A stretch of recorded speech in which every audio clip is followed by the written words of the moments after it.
Hey everybody, this is Rydo and we're back to another live stream of Shadowverse. Today is Wednesday, October 28th. Um, Trying some different things out and I'm in a bit of a rare form, I would say, for myself. I feel actually fairly awake and fairly good. Let's see if we can make it all the way through a couple hours of streaming and still say that. Uh, So I'd been doing a DPI on each of the monitors at 150%. I'm not sure with the new setup that's really necessary. Plus, it was possibly the source of some problems I've been having. But mostly it's been Shadowverse was just not running at 1080p. So on the first monitor at the moment, I have it at 100% DPI, just normal default setting. Second monitor is still at 150% for web peak. We may very well undo that. My third monitor, which is the smaller one, is closer now, so I can now have that at 100% also, which means really the only reason I didn't change the second monitor to 100 is because it would have just taken more setup. And yeah, I've been just fiddling. There was an update that needed to be downloaded here for Shadowverse, and it took forever. And at the same time, my cell phone was updating and installing, and it took forever. So I don't know if time just kind of slowed down there as I was sitting in the chair. But I've been sitting in this chair a little too long for setup, and we need to win. Let's see. 6 ranked matches, ideally Shadowcraft, Bloodcraft, Dragoncraft, or Portalcraft. I don't believe there's any arena things. There, I believe, is a card pack bundle here that's available for purchase with crystals. The limited Storm of Rivals 10 card pack bundle. Each bundle gives you 20 card pack points. You can buy 3 more times. 5 days left. So that's that. And this is labeled as new when really it isn't. But we will, I suppose, spend more gold than we're going to earn almost certainly in the next 3 days. I should have probably sat on some packs. But yeah, we'll continue to open these. Like, more than Magic the Gathering or Hearthstone, Shadowverse really forces you into this experience where you're kind of just constantly flooding the flooding the shop, coming to the shop consistently. Every day you play, you kind of need to open more cards, even though the cards are not likely to even be that useful. You ideally still need to make progress towards that 400 pack point tradable, and you can see here we are slowly making progress, one purchase at a time. But that was 200 gold. Are we actually going to get 200 gold as far as back today? Probably not. So yeah, let's just try rotation. Let's try Bloodcraft, Shadowcraft, Portalcraft, Dragoncraft. All the crafts that I don't like and are pains in the butt. We don't have any real reason to bury the lead. CD Projekt Red has decided to be delayed once again. A small delay to December 31st, the absolute last day that you could release it. Generally, it sounds like they're admitting that it's good for PC, but it just doesn't run well on consoles, and it seemingly means in that case that there probably is some major performance issues there.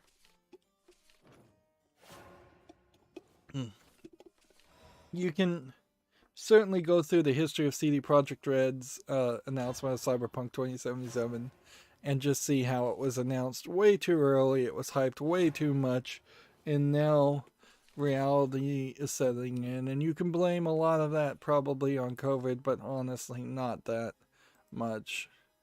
Like, there's a core problem with them trying to release this game in 2020 when it should have been released late 2021 at the earliest. For the accountability section, I don't want to bore you, so I'll say I'm continuing to work on my server, try to learn how to use Docker Compose and Docker to make sandbox images of web servers, and I'm just slowly making progress there.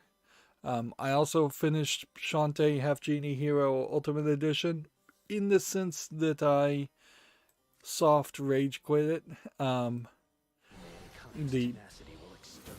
The problem with the extra gameplay modes in Half Genie Hero is that you have the main game, which the levels aren't really great there in the main game.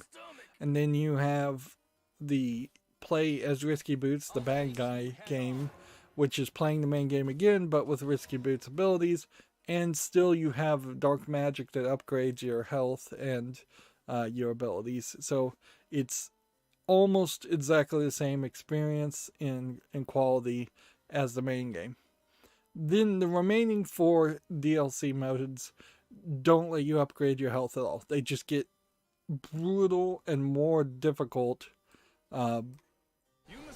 in the fact that each one of them only gives you 3 hearts of health for the entire gameplay. The first one like that has you Friends to the End is what it's called, has you swapping between 3 different characters with 3 different abilities, which is kind of a reference to another series of games that I've seen out there, where you swap between like a wizard and 2 other characters, and each of them have their own abilities, and that's interesting when it's really a puzzle game, but the vast majority of it in Friends to the End is still going through the exact same levels, which theoretically at this point you could have gone through the exact same levels 3 times or as many as 6 times by the time you've even played the 3rd DLC of your pick.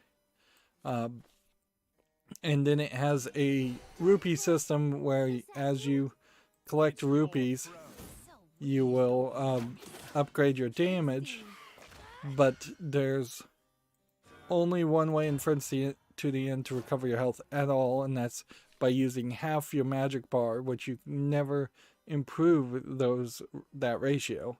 You have to use half your magic bar as one of the characters to increase your health and refill your health.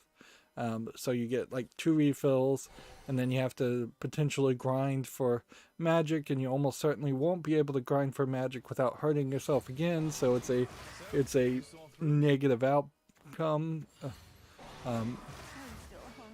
as it slowly goes on. And then there's like 3 other modes where it's pretty much that exact same system. You get rupees that increase your attack up to a level 4 attack, and you have 3 hearts that never get upgraded. And in each of these modes you are going through the exact same levels, so they expected you to play the game no less than 6 times through the bad levels, which the levels are incredibly linear. They just cannot justify what is the experience being played as much as it is being played.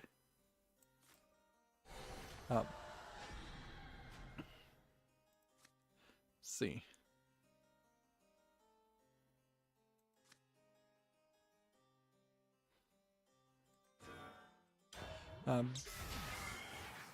So yeah, the experience is just not worth it. And one of the DLCs is an homage to Mighty Switch Force, so you have the ability to swap in bricks from the foreground and background to do some different platforming, which would be fine again if you didn't have a limited number of health and enemies trying to attack you. it almost, in that instance, is an admission that they would never make another Mighty Switch Force game. Way Forward wouldn't, but I'm kind of not super surprised by that thought either, because I imagine there isn't too much there. Let's see. Well, we can do this, and we can do this.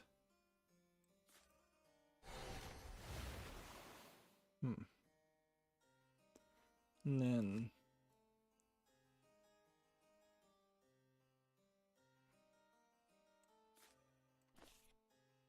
we can do that.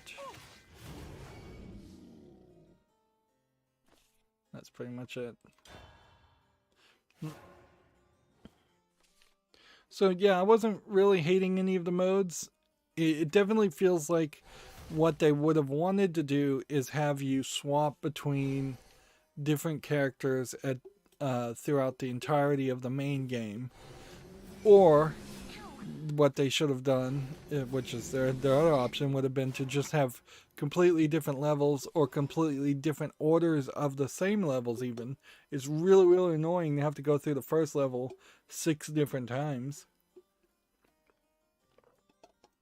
On top of that, there's the hero mode and hardcore mode, 2 separate modes that they would want you to play the main game as, and then there's unlockable screens. If you beat the game under its fastest time with 100% collectibles, you can unlock 2 more screens. Let's see. Bring the flames to the max. Now what do we do?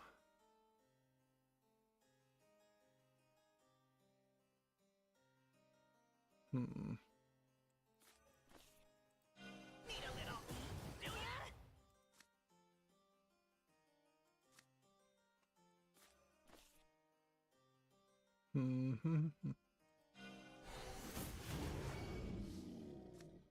Now what? Do we want to do 5 damage here? So we can do this. Have I been discovered like this? You might be able to notice that we've got the animations on. That's because I went into the NVIDIA expansion and told it to do that. Let's see.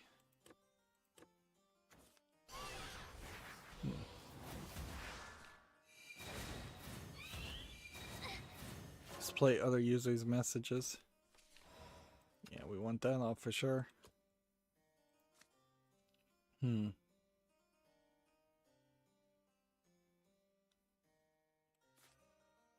shall give birth to a new world. Okay. This one. And Mankind's tenacity will exterminate you, vermin. You there we don't go. belong here.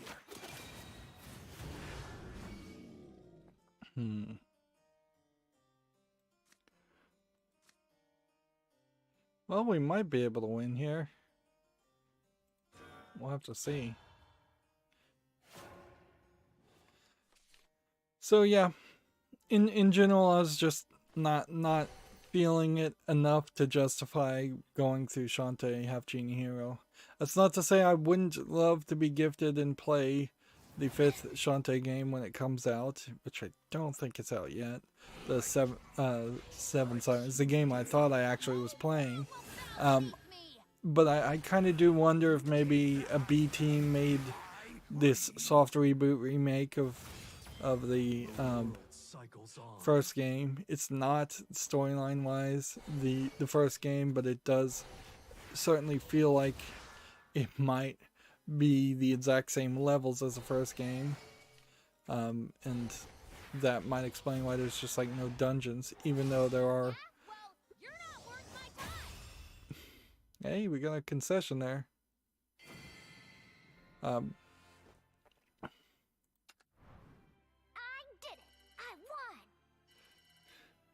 Yeah, I don't know how much I deserve that victory, but whatever. We'll take it anyways.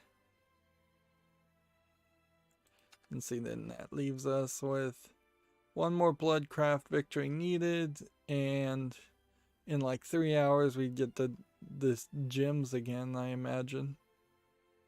The temporary gems. And then we can just focus, if we get really lucky, on Dragoncraft, Portalcraft, and we may even get into the point of playing some Fairycraft if we're just looking for victories and nothing else. Is there anything else that needs to be mentioned as far as accountability section or anything like that? Yeah, I still have videos to upload and schedule, but not a terrible amount. But I certainly am not getting anywhere fast with the automation of that process. It's not really doing anything. It's not really happening.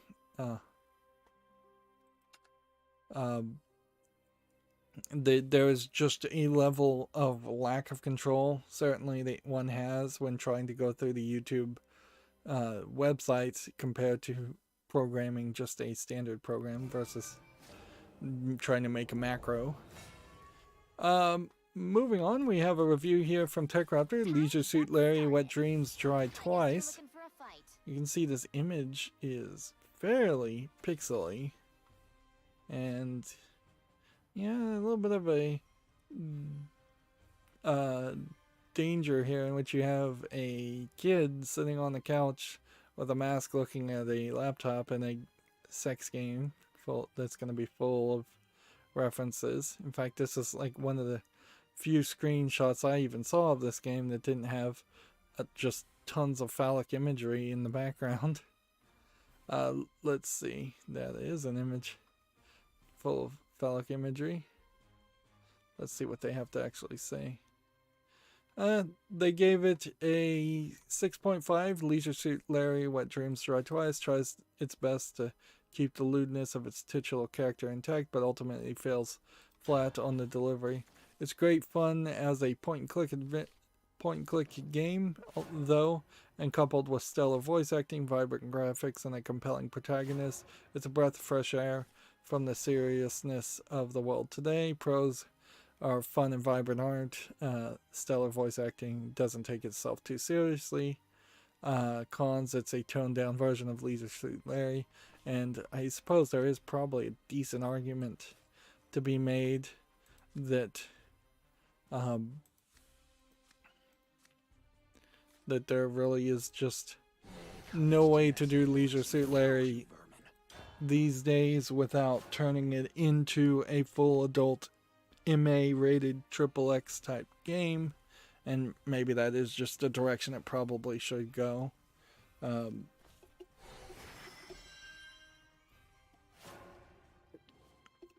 Yeah, because particularly with people being so reactionary and just so ready to fly off the handle on any perceived insult whatsoever,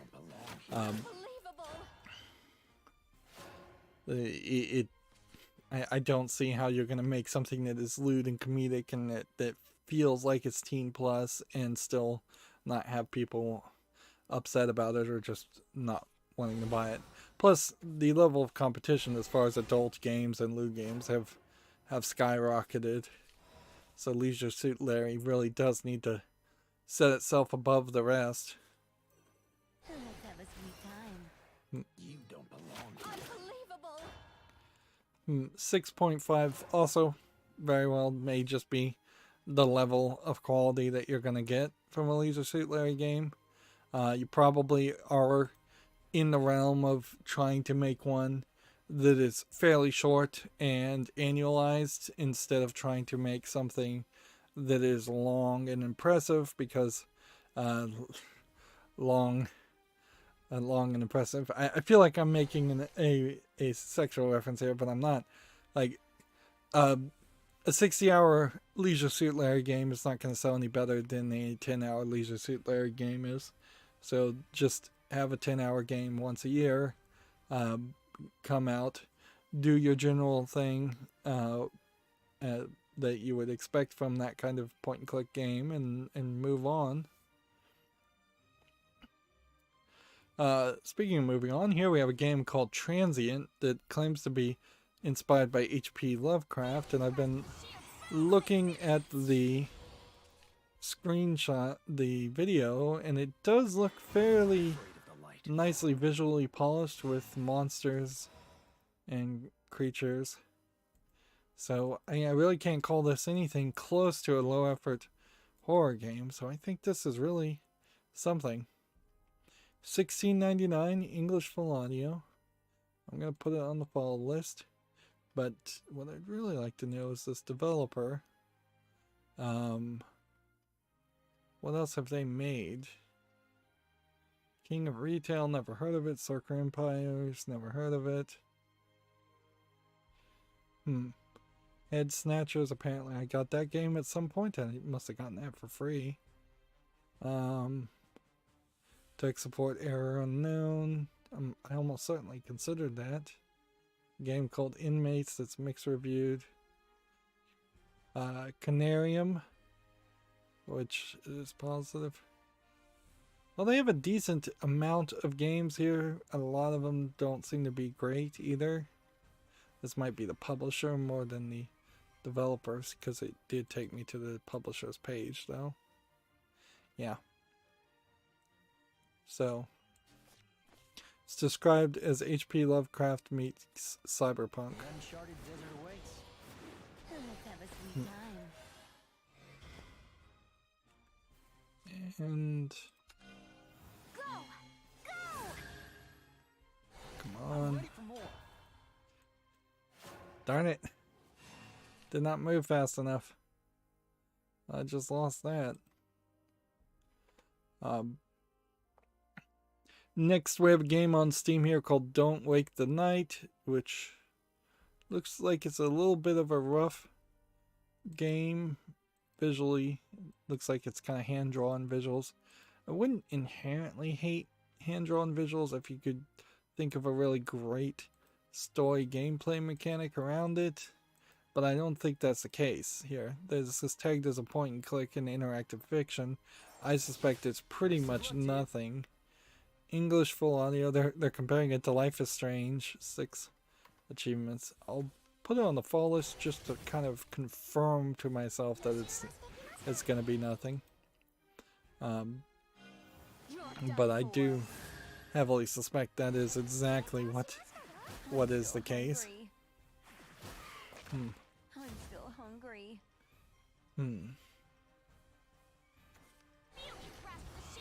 Gamatsu has an article here. Netflix is developing an Assassin's Creed live-action series. From that, you have really no idea what time frame it could be set in, and whether it's going to have any of the future part in the Templar section at all, or if it's just going to be telling the story of an assassin.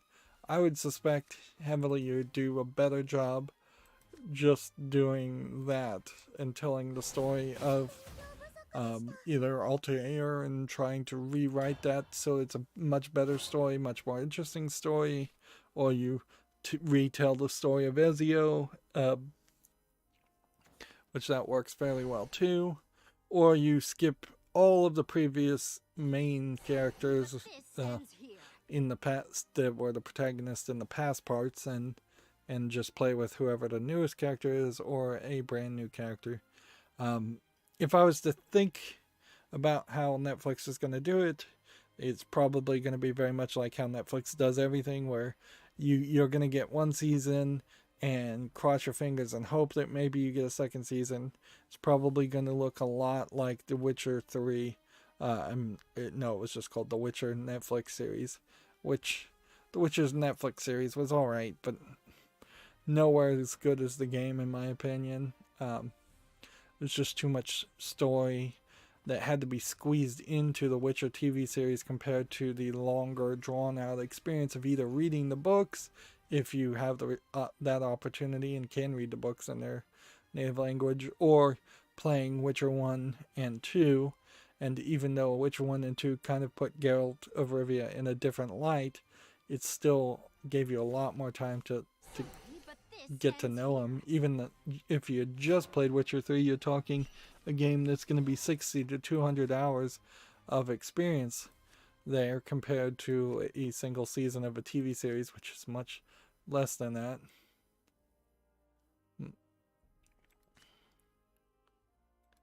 Let's see.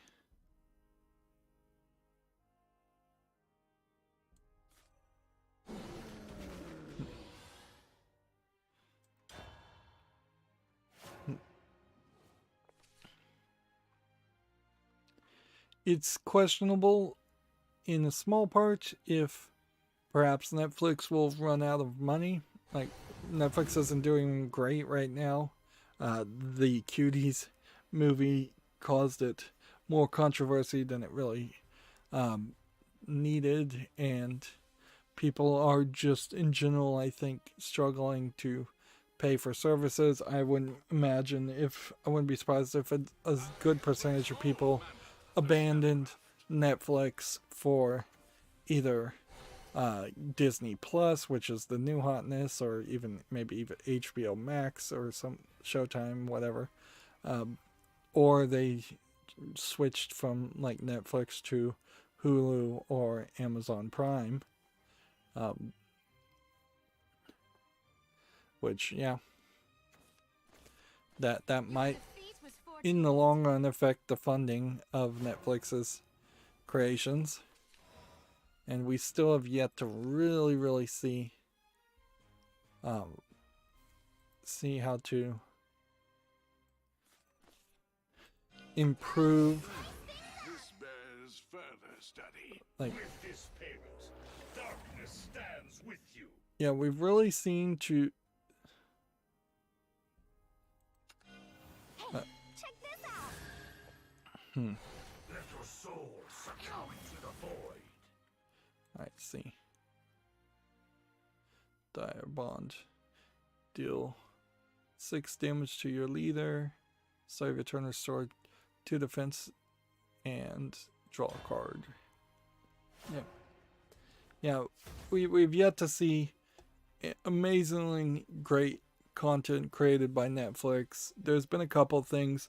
The Castlevania Season 1 was about the best we've seen, and then Castlevania Season 2 and 3 aren't bad, but then the Dragon's Dogma anime was pretty bad, and when you're thinking about live action things, I haven't heard of a single live action thing worth mentioning, video game related or otherwise, besides Stranger Things.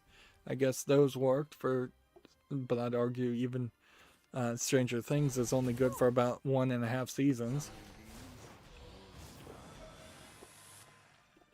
And Netflix alone just doesn't have the money to put out even 3 major primetime shows every weekday like the live channels can, and there's 4 live channels doing that, so the real competition here would be, theoretically, Netflix would need to put out 12 different new episodes of something every single day.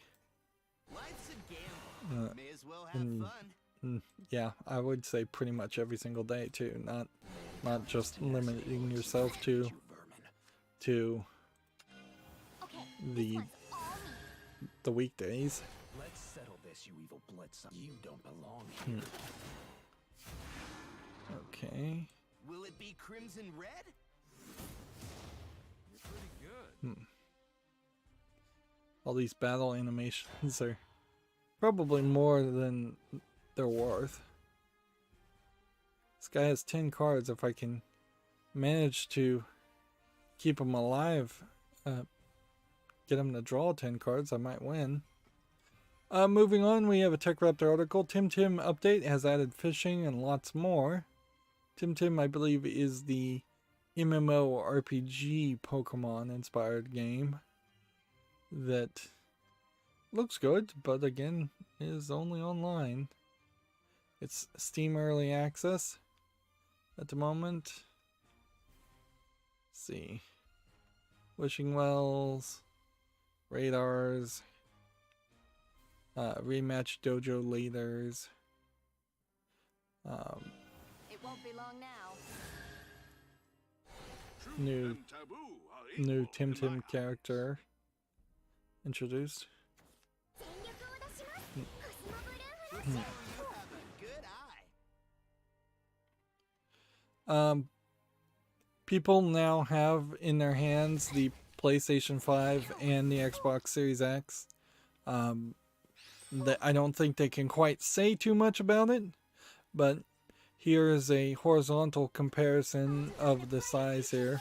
So you can kind of see that even compared to the huge PlayStation 5, which you still don't really have a great scale as far as how big this table is, the Xbox Series X is still fairly large too.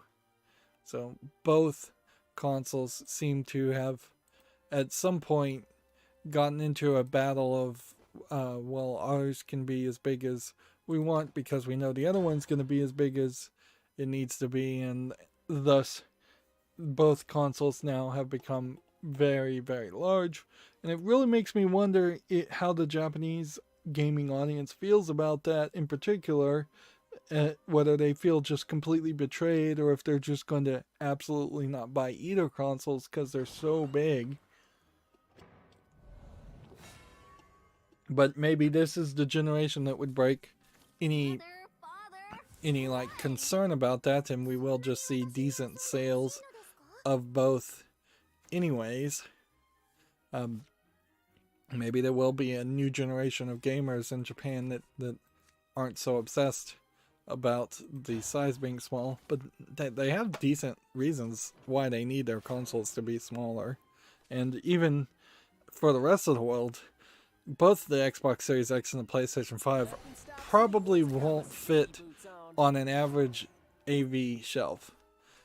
What they really would need to do is somebody needs to take a standard like Pioneer surround sound amplifier and stick that right next to both consoles in vertical orientation, because an AV surround sound amplifier is about the right height at maximum that you can fit into most AV shelves that you would buy. And both of those consoles are going to be like twice as tall as that. So everything then would have to be horizontal. And that at that point, you need to rotate both of them and compare that to the length of an AV amplifier. And I think in both cases, you probably will find that the consoles are even longer than that, which that tends to be less of a problem, but it still can be a problem.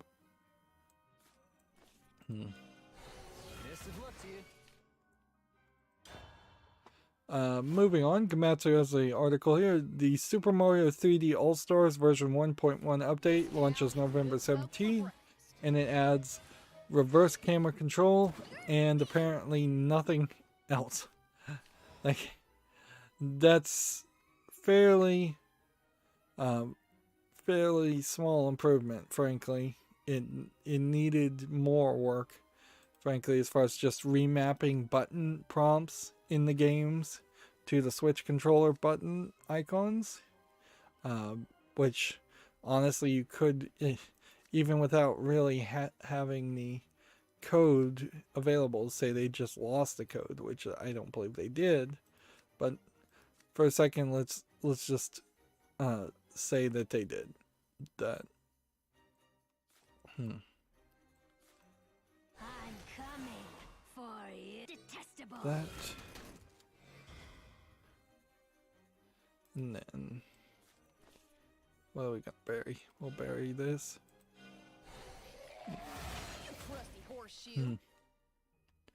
Yeah, even if they had lost the code to like Super Mario Sunshine or something, it would still be fairly easy to do a just in-place ROM hack to change the icons.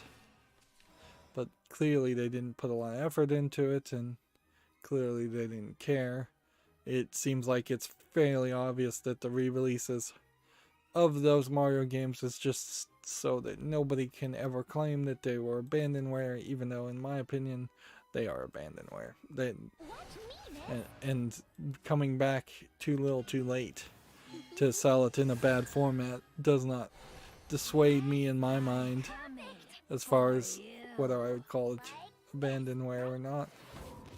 See you around. Detestable. Detestable. Yeah, we need to Mean son of a gun, just ain't turn ya? off these battle animations because that's just slowing down the process. Next we have a game on Steam here called Mages and Treasures, which looks like it might be a bit of a Bomberman / puzzle game. Himself is speaking. Maybe not so much Bomberman, more like a Zelda game.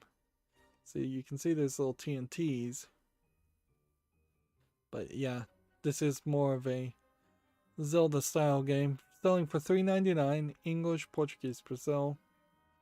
This doesn't look like it would be an amazingly great game, but it might be good enough.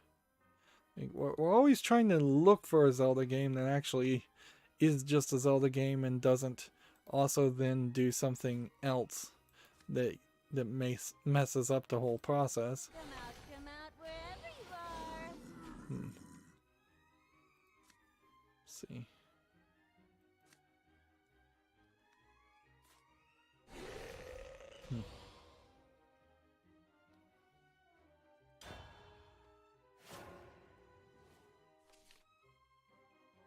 See, sorry, went quiet there.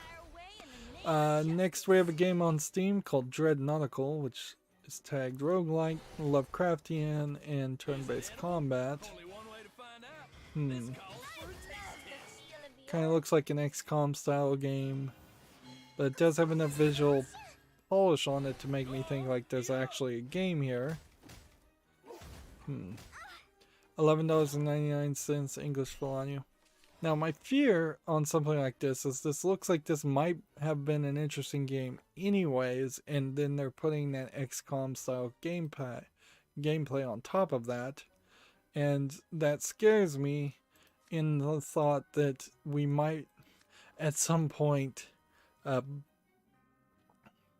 hit a level in which all games become XCOM style gameplay, Does this outfit make me look too which bony? I definitely don't want to see that happen. Want to play?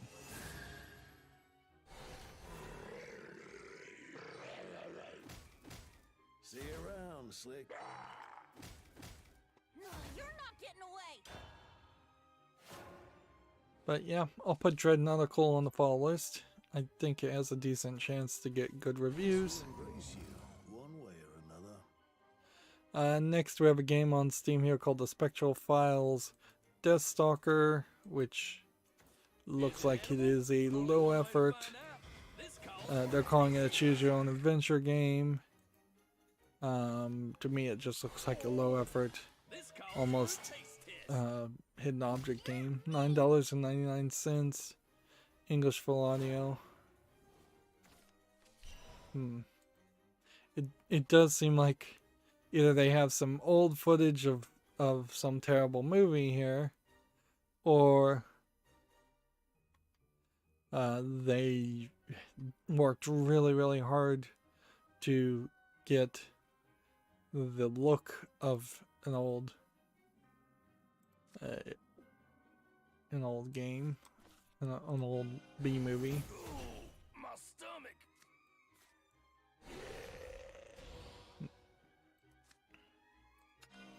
I'll show you.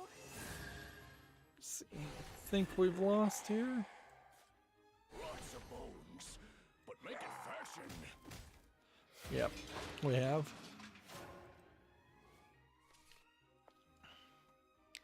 Next we have a game called Arcante, which looks like it's a fantasy player versus player game.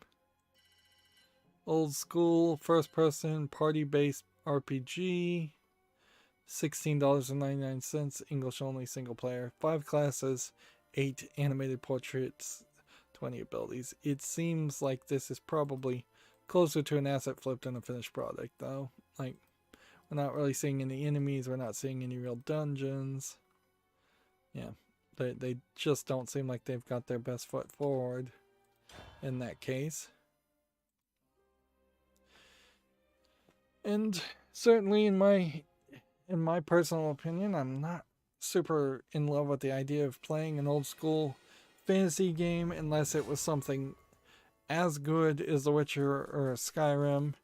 And yeah, we shall see if a new Elder Scrolls game comes out now that Microsoft owns ZeniMax.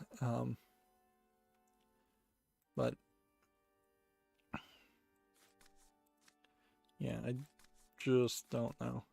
I did find a card that will reduce your opponent's maximum defense for every damage you take, and it lets you only take 1 damage at a turn.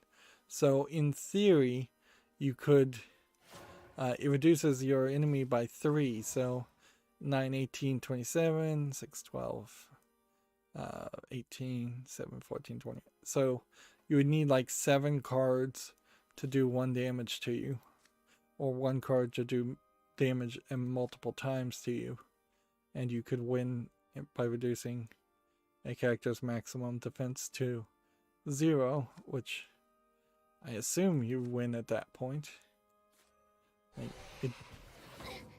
I would be very weird if the maximum defense was 0, but they still didn't lose. Next we have a game on Steam here called Test of Courage, which I thought this was called White Day Test of Courage. It was more of a Japanese style horror game. Maybe there is another game called White Day Test of Courage, or maybe I'm combining 2 games. Looking at this, it's $8.99. It's English full audio with 11 achievements. Is it support VR? No. Is there enough here to think this is more than just a horror asset flip game? Probably not, but I'll put it on the fall list. Maybe I'm being a little too generous today, but alright, we'll do it. Do that anyways. Let's see, Avarice. Mankind's tenacity will And exterminate you. then do vermin. that. Town eats good folk for breakfast.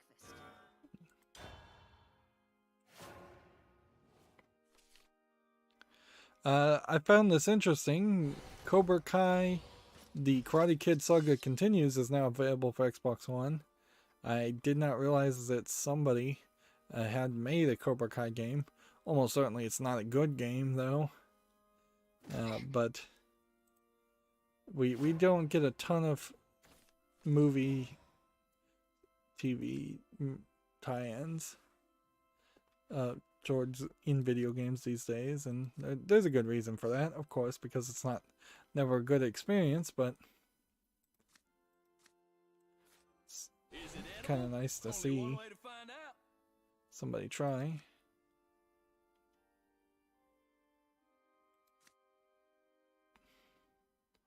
You Okay. don't belong here. If I attack I'm that, not afraid of the light.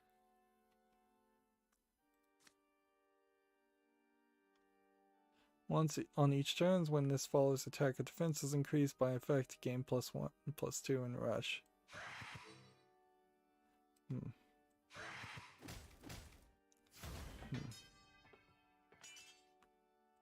up!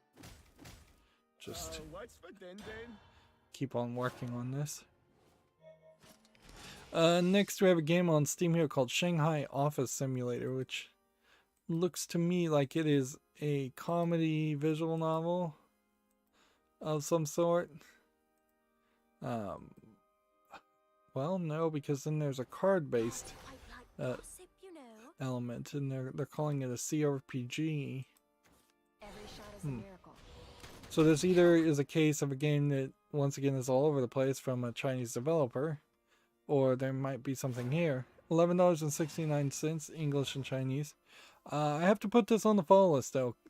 Compared to a lot of really other low-effort Chinese games, this actually looks like it has at least a chance of being a product somebody would actually want to play. Let's see. So am I gonna just wait? Or am I gonna play? You must become a demon to kill a demon. Go! Hmm. Go! Crawl back into the darkness. Go Let's hit ahead, that. curse me. They've gone. Gotta Hit follow my nose. that. And hit that. I've been spotted.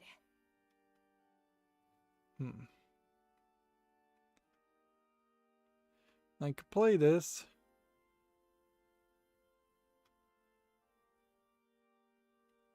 It probably is best just to play it.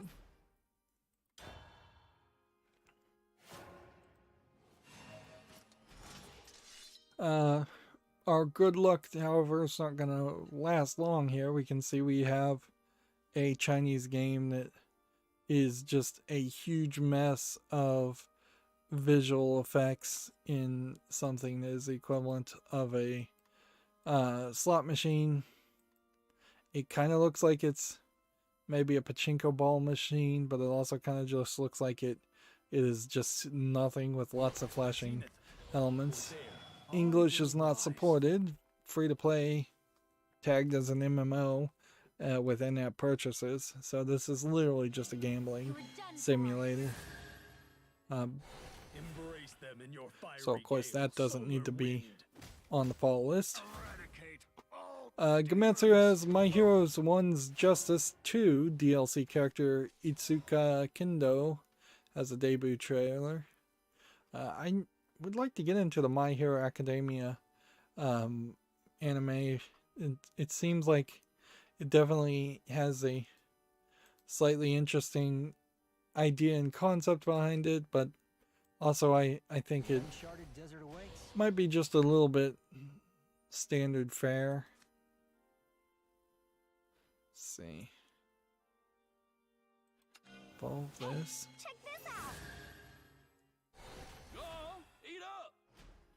And then Gotta follow do my that. nose.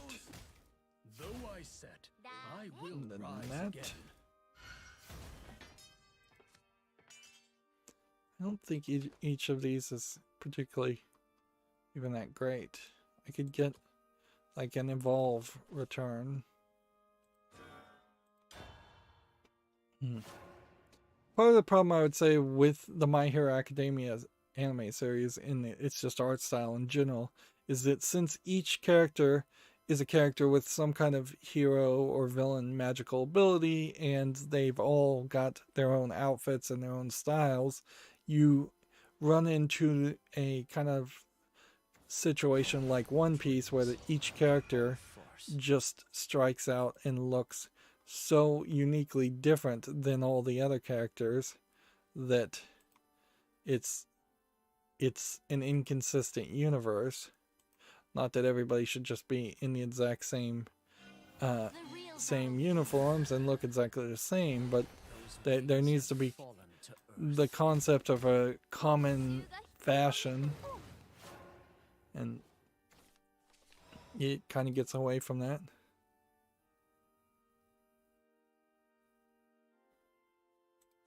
Alright, let's do this. I shall give birth to a new world. Thus the world begins. Let's go ahead and evolve here. I'm ready for more. What do we have here? Didn't do that. Gametsu has an article here. The Devil May Cry for the Xbox Series X Special Edition will not support ray tracing, which this might be the beginning of a lot of announcements somewhat like this, but also this may very well be something only Capcom would bother to ever do, because that's just going to be really annoying to say that. It'd be much easier to say, we'll support ray tracing, but it won't be turned on by default. That would work just as well as an announcement. Let's see. Check out my fancy footwork. And evolution point. I suppose guess. I'll dance with you. Hmm. Go! Go! Time to dance for your life. Get ready to fly. That. Hmm.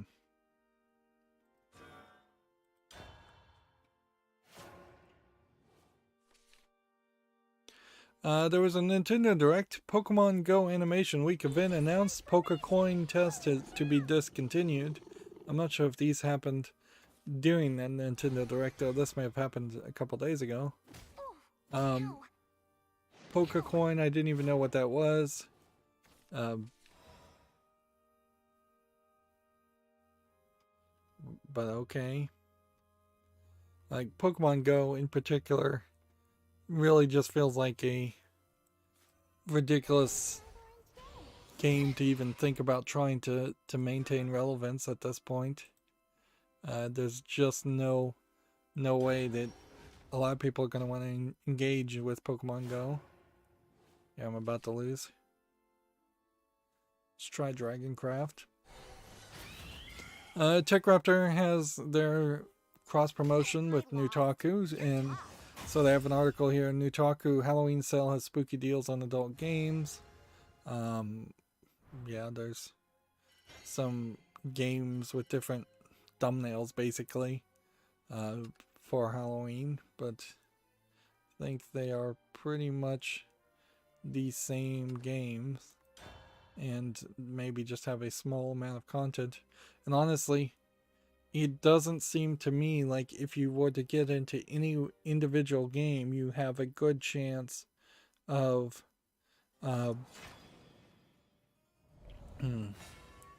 you have a good chance of, you just don't have a good chance of getting consistent support on any one of these adult games. They seem to be instantaneously abandoned after the first 6 weeks or so, and that's not really what you would want specifically for an adult game. Like, you would want something that keeps you coming in and keeps you interested in logging back in on a near daily basis.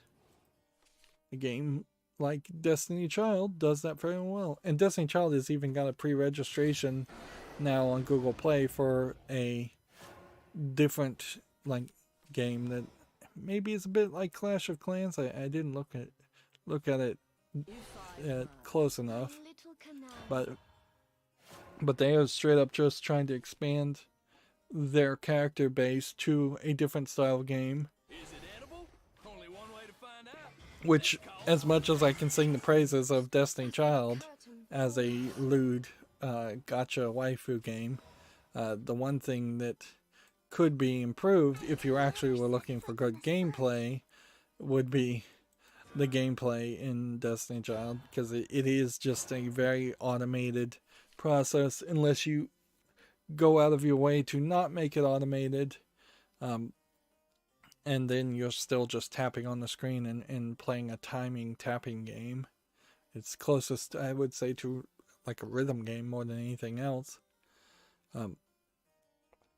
But that's the thing I like about Destiny Child also, is that the actual gameplay loop is so not focused on that they just allow you to automate the whole thing, which is great. Of course, when I was upgrading my Android operating system, it did have a blue screen in the background just reminding me how much I've burnt into my screen with the image of Destiny Child, because it's just constantly running. But it's home. Speaking of phones, the XDA developers have decided to make a phone very much like the G1 phone, which was the first Google phone to have Google Android OS on it, and it had a slide down keyboard, and they're bringing back the slide down keyboard. It looks very interesting. I had the G1 phone, and I really liked it. In fact, I almost certainly would not even have a cell phone at all, or ever gotten one, had I not gotten the G1, because I would have probably been not very satisfied with the experience otherwise. Right, so 1, 2, and then 3. My stomach. Then end the turn.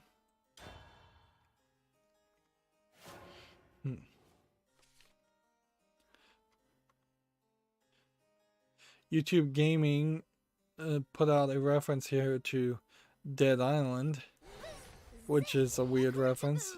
YouTube Gaming in particular is obviously not really connected to any advertising department from anybody, so they will just like reference and remind people of things that it's fairly obvious that at the current moments people wouldn't want to promote or advertise, which does kind of make it in YouTube Gaming just feel like it's being nostalgic and just disconnected with the current reality. Like, you can see here they also are reminding you of like the Xbox 360 avatars you could pick from, which, yeah, I imagine a lot of people don't remember that. But the biggest example of this here is October 26th. One word: Star Killer. The Force Unleashed celebrates its 10th anniversary. What memories do you have playing as Vader's all-powerful clone apprentice? Disney and LucasArts have absolutely forbidden mentioning Star Killer or that the Force Unleashed as a series existed at all. So that's a prime example of like, yeah, unless Disney is doing a soft experiment here and that they're going to think about potentially bringing back Star Killer in the Force Unleashed series, which I doubt, that probably in a small way irritated Disney. Not that YouTube Gaming really is in much of a position where they care about irritating Disney that much. So maybe that was wholly intentional. Next we have a game on Steam here called Last Year the Nightmare, which looks very visually polished. I don't know if this is one of those asynchronous games where one person plays as the bad guy and the rest are playing as these high school kids that, yeah, they are high school kids trying to escape serial killers. They seem like they can kind of find back, which is different than what you normally see in a game like this. It's online player versus player, English full audio, French. This might not be too bad. Now that you do have to ask yourself, is this better than Dead by Daylight, and what kind of experience are you really going to have as far as the player base compared to trying to play something better known like Dead by Daylight? Ideally, all of those kinds of games need to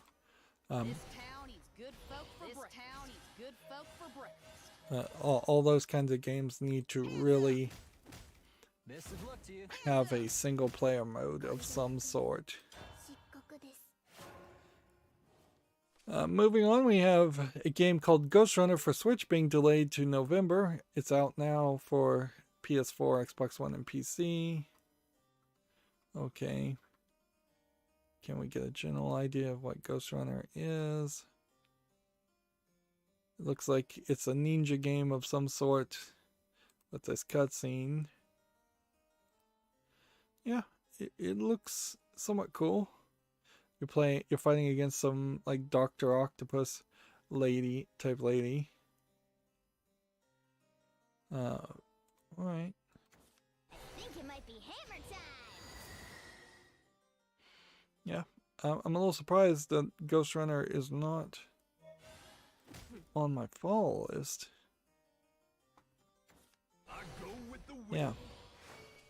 This is weird. This came out yesterday, and because I was not paying attention to the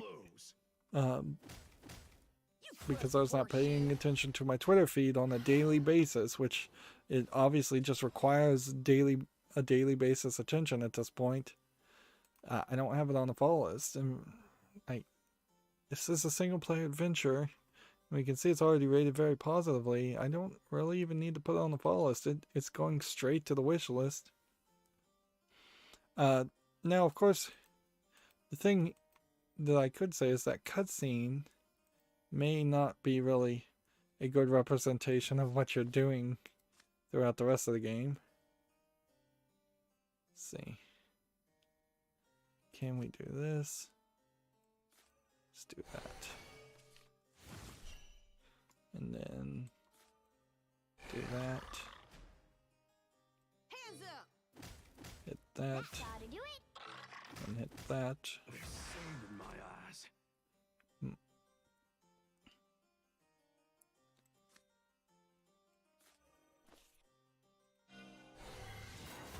Destroy that. Hands up. And do that.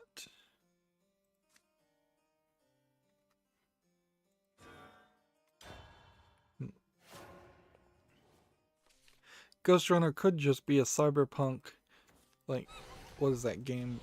I want to say Shadow Ninja, but that's not the name of it.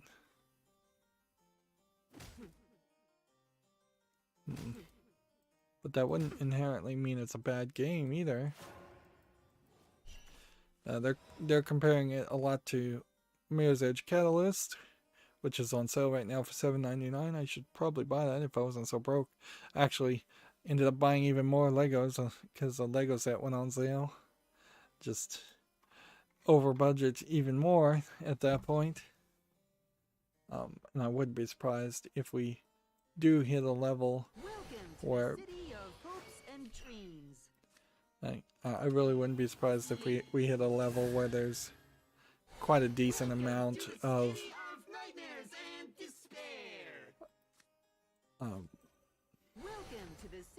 sales as the developers and publishers get really desperate to sell things for this holiday season. Right.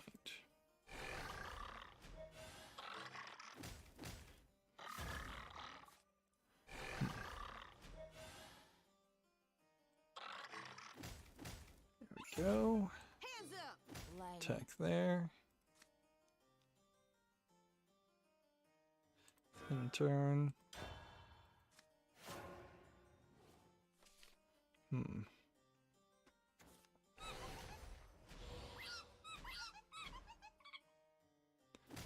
See. Next we have a game on Steam here called Until You Fall, which is tagged as a VR game. I guess it's a hack and slash swordplay game. It looks visually different and rather polished for a VR game. It's overwhelmingly positive. It's $19.99. Single player only, yes. English full audio. Yeah, that looks great, really. So I'm gonna put it on the full list only because it's a VR game, and I almost certainly will never have a VR headset. But it does really raise the bar, and so next time I do a follow list cleanup, I almost certainly will take into account, now that I've seen a game this good, if I can remember that I've seen a game this good, and eliminate maybe a dozen other uglier hack and slash style VR games that have been attempts. I really like that the loading screens keep changing up on me. I just kind of wish there was a way to go into like a screensaver mode or something and see all the images or There's a battle underway. cycle through them manually. And almost certainly I could do that. Could like try and hack into the files, the game files, and find those images and look through them all, but wouldn't really be worth my time. These weapons are Next, we have a game on the Steam called Day of the Dead Solitaire Collection. I have noticed that there are several games that seem like they are very much just trying to come out on Halloween or extremely close to Halloween. I don't know why you would do that and not give yourself like a week or two of sales first and foremost. Like, I seriously doubt there's anybody that's going to go to Steam the day of Halloween, the day before Halloween, and say, boy, I need to buy a game I've never heard of, but a game that is inspired and thematically accurate to Halloween. Otherwise, this is really just a solitaire game. Visually polished, it's fine, but it's just another one of these solitaire games. $6.49 makes it a little too expensive. English full audio. Oddly, though, no Spanish support. Not Spain Spanish, not Latin America Spanish. Instead, French, German, and Dutch. Which really goes to show a major problem here because Dias de los Muertes, yeah, that's a Latin American Spanish event that maybe is also done in Spain, but yeah, you've boned up horribly with that decision to not support Spanish. So yeah, that's not going to the fall list.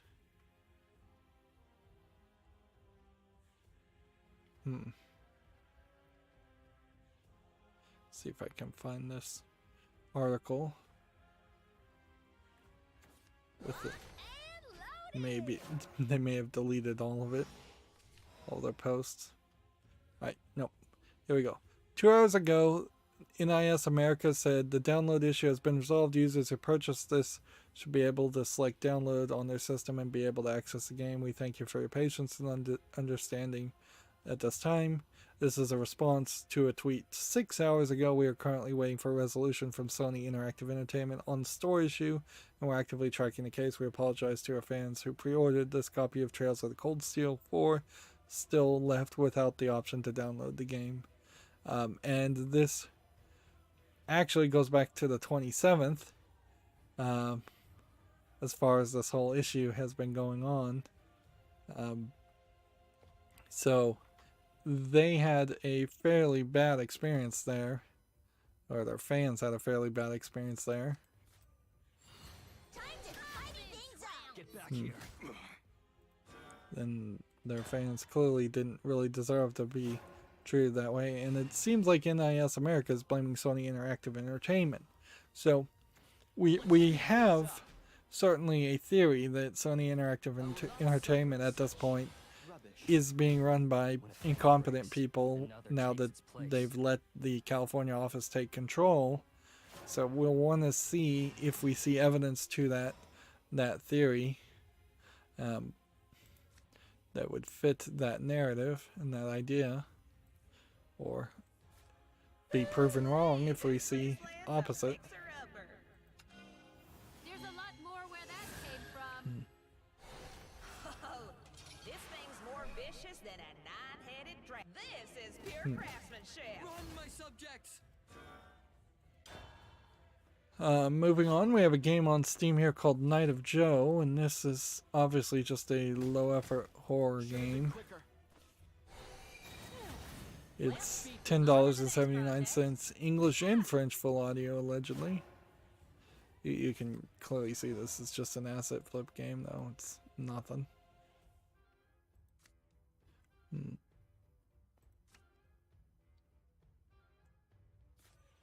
we go. All of this. Ready to witness my true strength? You're mine now. And didn't do that. Should have been quicker.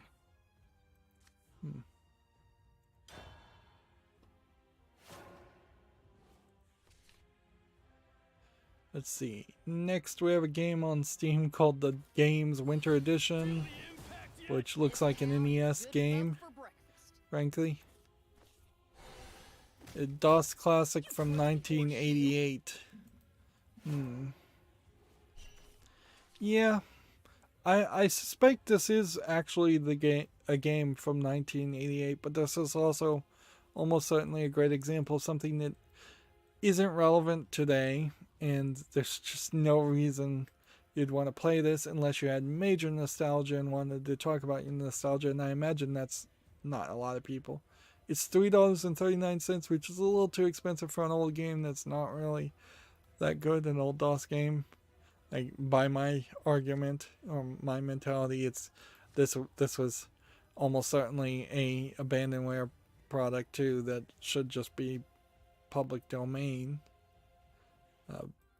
But maybe paying $3 for the convenience of having it on your Steam account is justifiable. And people's minds. Let's see. Red burns, but blue is hot. Damn. That. So yeah, I'm not gonna do anything with the games. Bloomberg, once again getting into the video game world, and boy, I haven't clicked on a Bloomberg article, obviously. Just look at all this mess here. They have an article here. Sony is raising its profit forecast ahead of the big PlayStation 5 debut. Which, okay, yeah, I can see that. That inherently opens up a question as far as, did Sony forecast wrong in the first place, or did they order, were they able to get more units purchased and ready to go, or were they able to, did they do something else to increase their sales?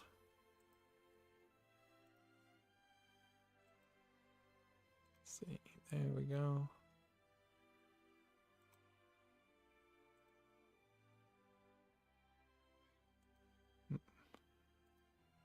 There. Yeah, I'm cleaning up the Bloomberg website. There we go. Almost.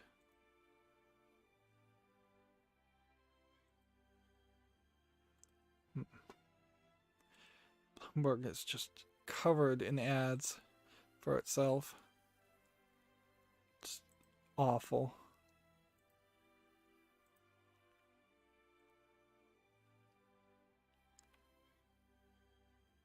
And then you get to something like this where it's like, you've reached your free article limit. I've literally only looked at one Bloomberg article, I think, ever in my life. And apparently you just can't read any articles on Bloomberg at all. Or perhaps maybe I have just enough ad blocker. So let's see what happens when we do this.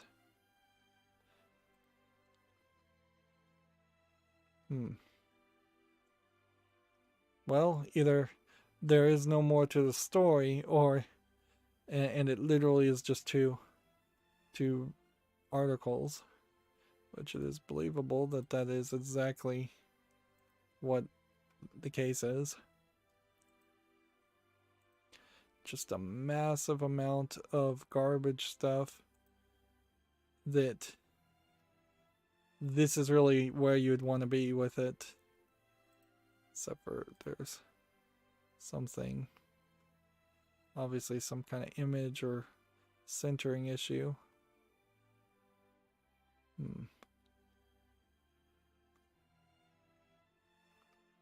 Yeah, something's here.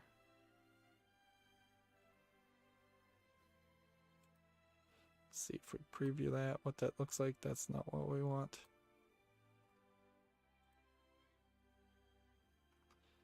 But yeah, that's not too bad. That certainly is not too bad as far as cleaning up a website and with uBlock Origin, just getting rid of all the garbage. Let's see. Let's go back to Portalcraft. Try that some more. Of course, I probably don't have time to be goofing around like that. Level by Level Gaming is on the chat. says, hello Rydo, do you play any old games that you have nostalgia for? Question mark. Sure. Like the Myst series, for instance, that I'm slowly going through. I have Myst 4 and Myst 5 still to play, I believe. I'm nostalgic for. There probably would be a decent amount of nostalgia for Nintendo games if Nintendo let anybody stream their content without Content ID claiming them, which I assume that's still their stance. I haven't checked lately. I would say a lot of the games I play, I do have nostalgia for. Like all the Lego games, for instance, are games that I played maybe just a few years ago, and I'm already nostalgic for them. But I'm also a video game critic first and foremost, so just because I have nostalgia for it doesn't mean I'm going to give it a free pass. Activating system interface. This town eats good folk for breakfast. But yeah, I was very much in my youth obsessed with Nintendo, so I played a lot of Nintendo games and not that many PC games. So there's not a ton of nostalgia. The Scum VM games I cover, mostly there's a level of nostalgia there. I have like the Indiana Jones games, and I've played 3 of those, and I'll be nostalgic for those. You know my the master? Hands up! But then like one of them I've never played before, so it's nice to do something like that. If I was to go through the entirety of my playlist and just look at every game I've ever covered,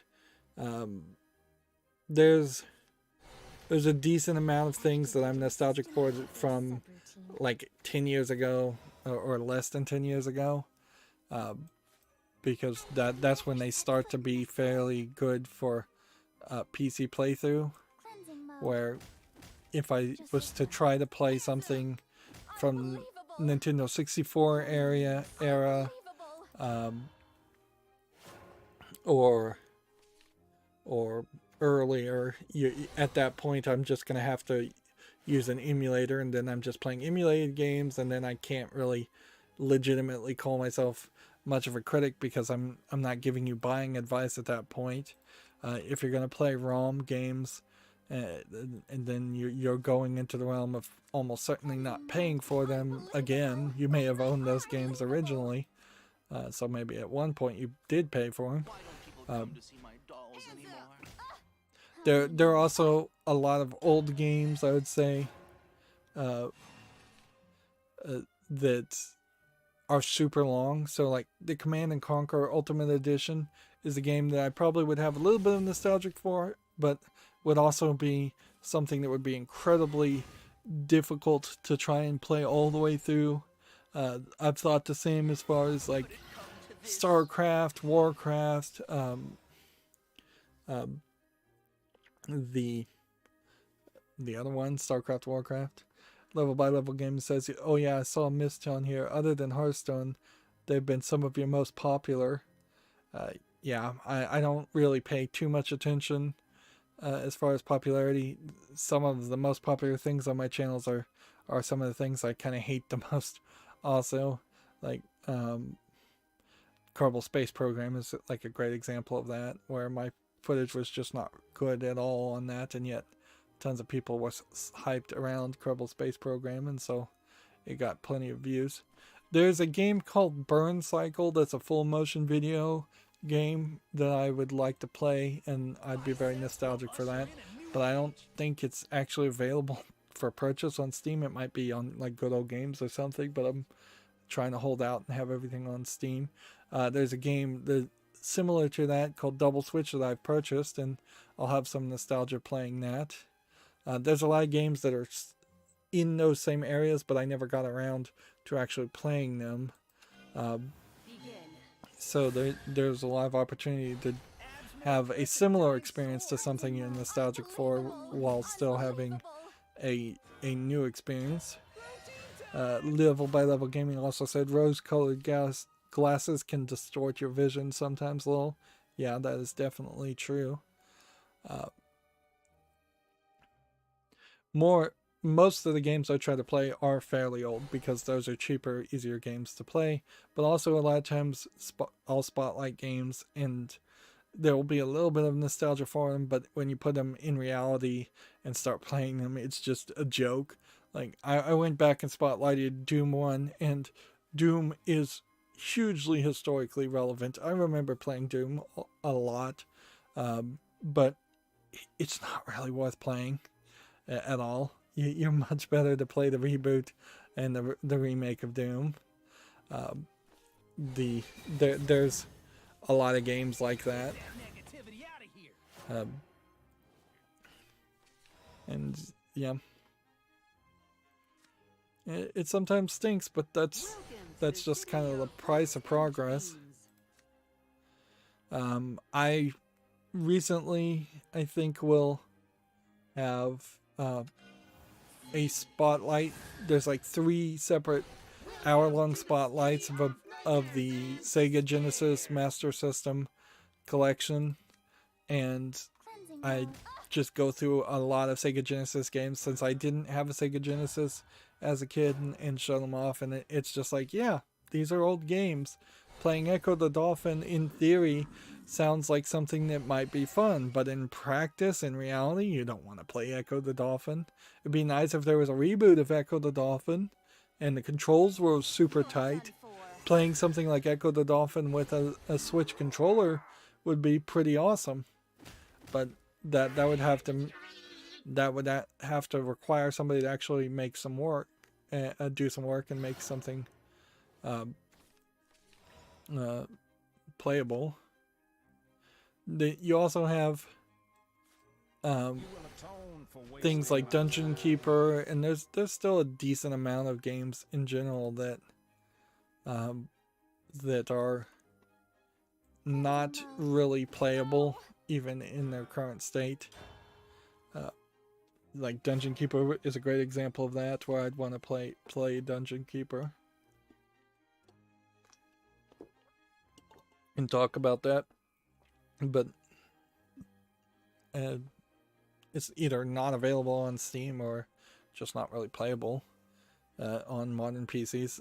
Windows 10, honestly, I imagine somewhere around Windows 98 and the conversion from Windows 98 to Windows ME NT. Yeah, that was it. Windows NT. The transition from the technology of Windows 98 to Windows NT broke a decent amount of games that were playable on PC in the old day, and now we're kind of having to go back and fix a lot of the playability of those games if people care, using either emulators or patches. And then even after Windows NT and Windows ME, Windows 7 tended to break a lot of things too. The DirectX support for version 9 is probably on the chopping block in the next 4 or 5 years, in which we'll start to see less and less support for installing DirectX 9, which might mean less and less support for older games. Steam, I think at this point, does not allow you to have non-64-bit versions of games also, so that certainly could be a thing that changes just how the entire experience is going to go for a lot of people, or it's going to make less games playable. And then getting back and playing something you've already played is often hard to just justify when you have as many games as I do on Steam. You go through 3 or 4 years of the Steam sales, and you're probably going to have 1,000 to 2,000 games you've never heard of, or games to play that are slightly different or more interesting than going back and playing something old.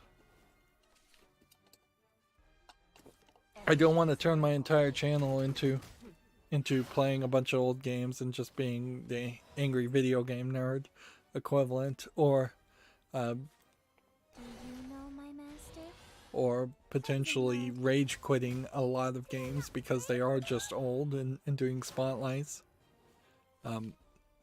I recently recorded a game called Push Over, where you play as a little ant that pushes over domino puzzles, and I definitely remember and was nostalgic for playing that when I was a kid. But then when I got to about the 60 or 70th puzzle of 100 puzzles, I was actually fairly frustrated with the game and ready to be done with it.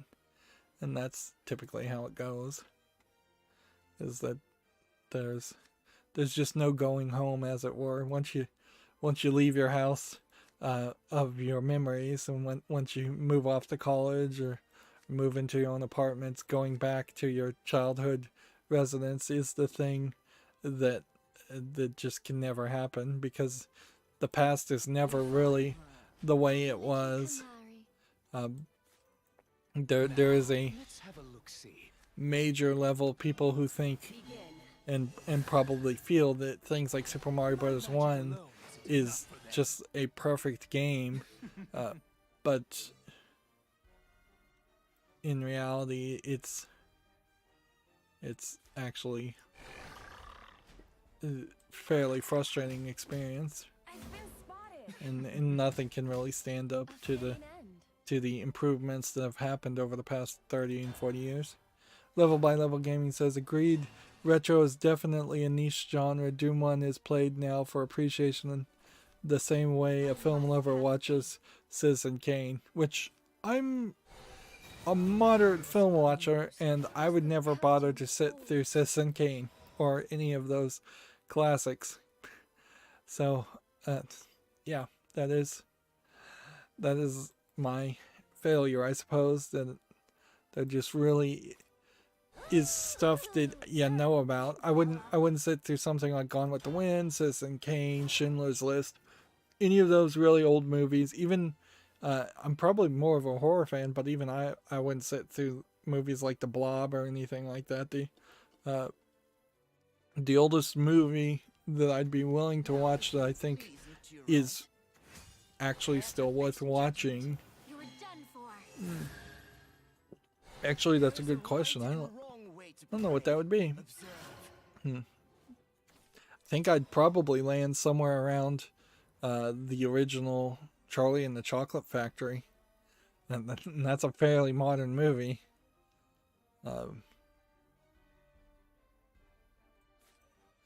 But yeah, that's kind of where I think I would boil down to is some movie like that. Something mid 70s, early 70s as far as movies. Anything before that tends to just be too long. I recently tried to watch The Great Dictator by Charlie Chaplin, and the fact that is such an old movie that they could only just film every shot in one take, and whatever footage they got had to be put into the movie. It just created a very weird experience where you would see a sequence, and the sequence would just kind of start and then kind of end, and it feels nothing like what a modern movie would be at all.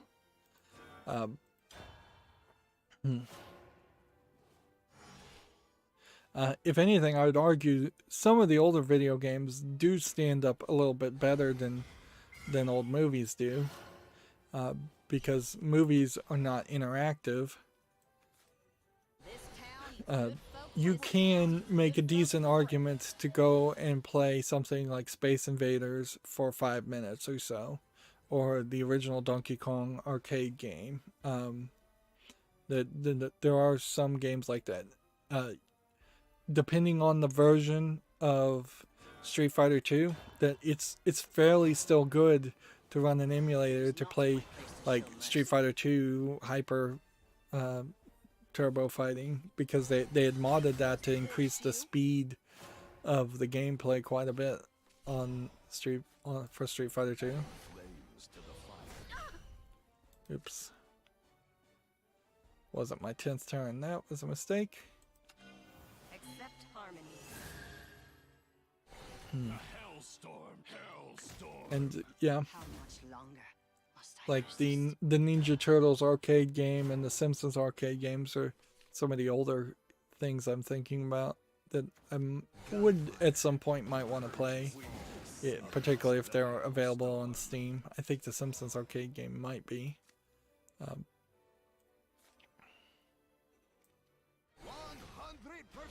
string and 0% fluff. This one has Bane, right? A spin and a twirl and And hit there's our that. puppy to You give. are forgiven. Biceps will usher in a Do new that. And just gonna let that die because I need a room.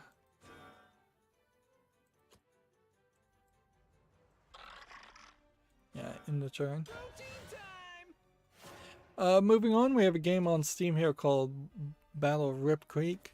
Yeah, here's another reason that why my nostalgia is fairly tempered is that looking at almost every game that comes out on Steam, you see quite a lot of low effort games that remind you of what old games look like, and without some kind of patch or remaster, it's really hard to justify playing something that looks like this.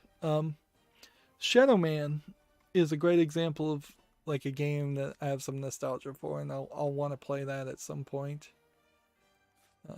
But A spin and a twirl and out. There's our puppy to give. right, how are we gonna do this? This.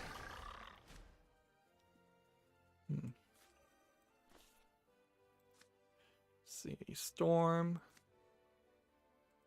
Hey, up for a game of frisbee? Okay. 2. 4. Watch as I wind and Hit wind. that.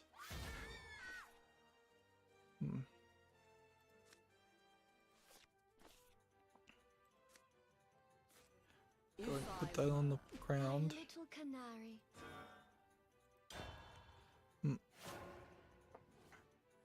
Level by Level Gaming says, I wonder what 30 years from now they'll say about our masterpieces. Will they think it's poop, or will the progression gap be diminished enough to carry them?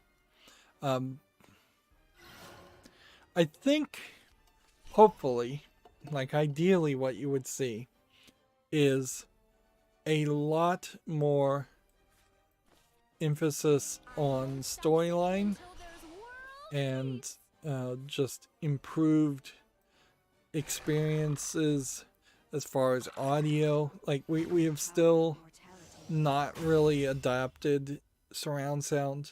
Everybody is still mostly sending out stereo with DTS Pro Logic 2 type signals, but we have not at all adopted 4 channel surround sound, or 5.1 or 6.1 or 7.1 or Dolby Atmos 9.1 or 9.2 surround sound. So there's a lot of audio stuff that could be improved if people would care, and that is the big if, certainly there.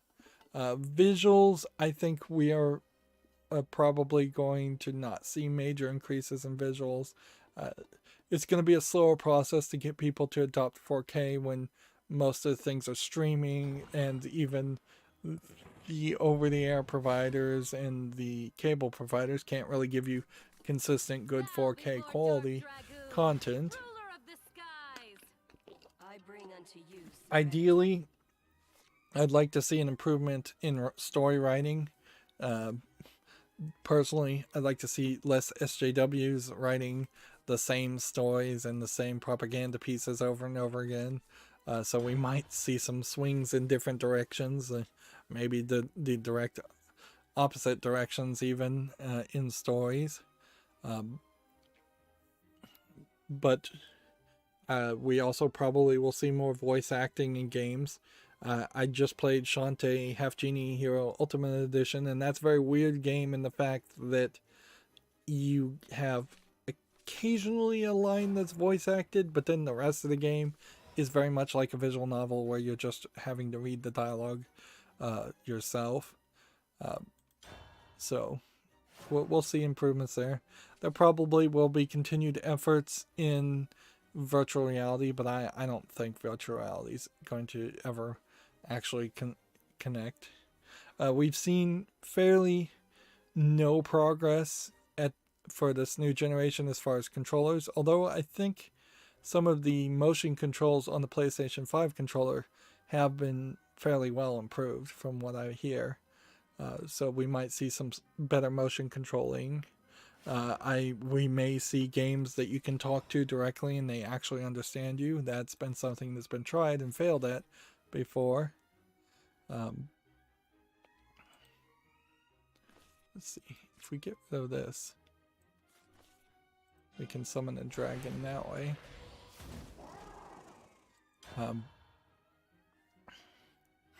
But yeah, I don't think we're gonna see too much difference. A lot of games you also have to remember right now look like Minecraft, and Minecraft sells perfectly well. So there will be this balancing effect of people will just not really care whether a game has AAA level graphics more than they will care about, is this a game full of microtransactions that rips me off? Is this a game that actually entertains me?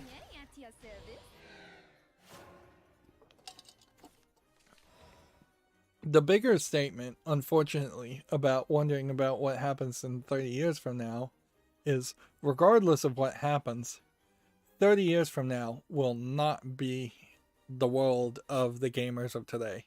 If you are 18 years old now, 30 years from now, you will be 48 years old, more than likely married with some 2.5 kids, 2.3 kids, and a dog. You'll be working almost certainly a full-time job unless we can get some universal basic income or something like that installed, or unless you just get really, really lucky.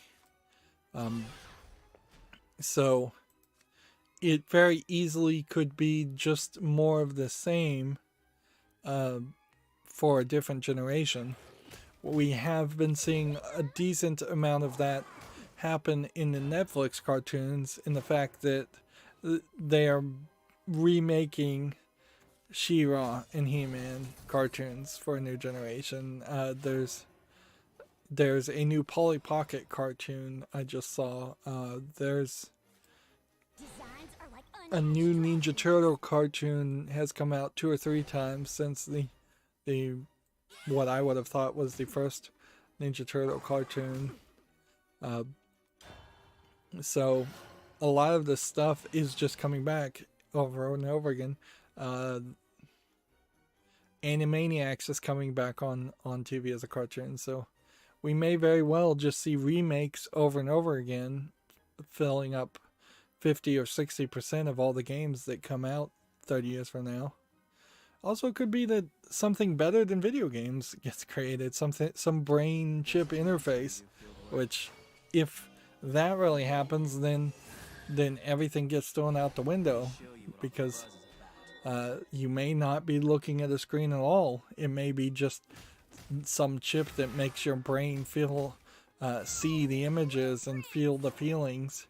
If games had things like temperature, or sense of touch, or sense of smell, sense of taste, there's lots of different inputs into a human brain that are just not being addressed, or they are very roughly attempting to be addressed at the moment, and they could be improved upon quite a bit. Let's see. There's a lot more where that came from. I also wouldn't be surprised if the kind of major improvements that we see in video games are just going to be the console more things like ray tracing, just better lighting, better graphics. Maybe we'll get to quantum technology, and that'll give us better processing, more NPCs in an area, more realistic actions from those NPCs. Less games where there's like one person every square mile, or an NPC standing behind the counter and never doing anything.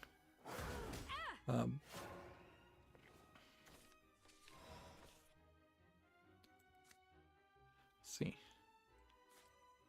3 damage.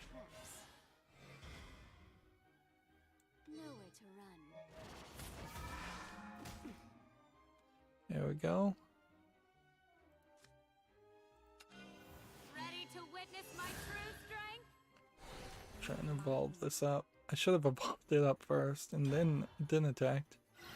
Next we have a game on Steam called Moral Decay, which looks like a horror asset flip game.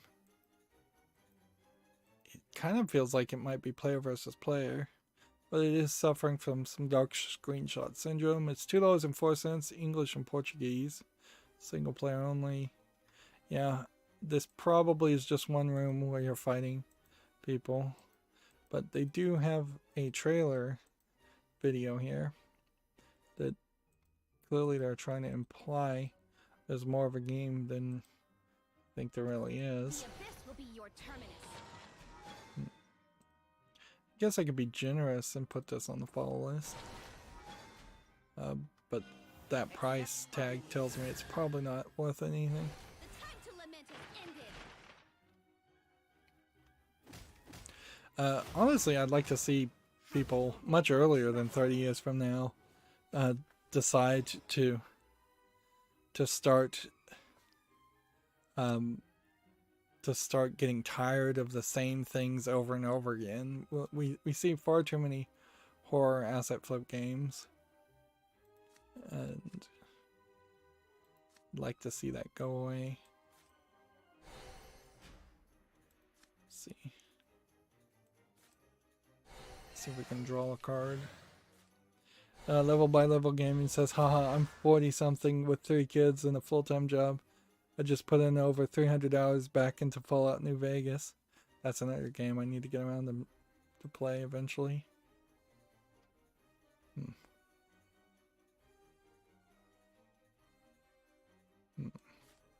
not seek what is not there. And then let's see what else. Level by Level Games says, it does sound a bit juvenile to admit that, but it's my major form of entertainment, more so than movies, which in my opinion games have more return than movies or TV. They do definitely in hours, and I would, it'd be subjective to say entertainment, but in just hours of experience, movies are way shorter than video games are.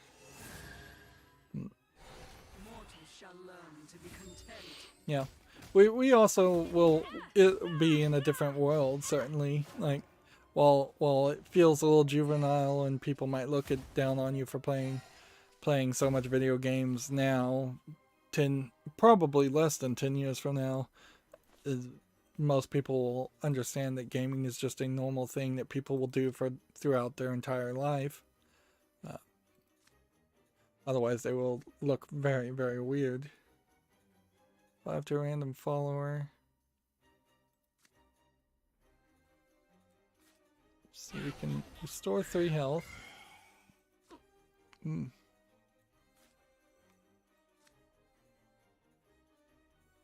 damage if it's already been destroyed. Otherwise, 1.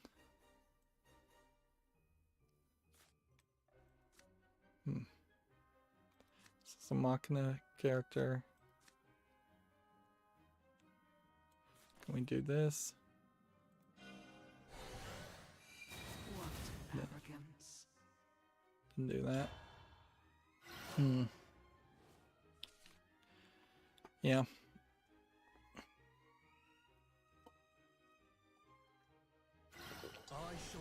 I definitely remember people being very, very much trying to blame a lot of stuff on video games personally when I was a kid on me, and I'm like, yeah, I'm gonna now stop listening to you because you've just made this facetious, ridiculous argument. There was certainly a lot of to roughly quote Pink Floyd's The Wall, that there were some teachers who definitely did everything they could to be cruel, and they would blame video games even if they didn't know whether a kid was playing video games or not at home. It would be fairly silly if we started to see like people using software like Zoom to see the games that might be installed on a student's laptop. Although I also wouldn't be surprised if a lot of the Chromebooks are locked down so much that you couldn't even install a game. And then they would use that as a way of saying that's why the kid is failing. Because, yeah, bad teachers love to blame everything other than the fact that they're bad teachers. Whereas a good teacher would see an opportunity in the fact that a kid might be interested in a certain game and try to use that as a teaching moment, or at the very least as a reward for them learning.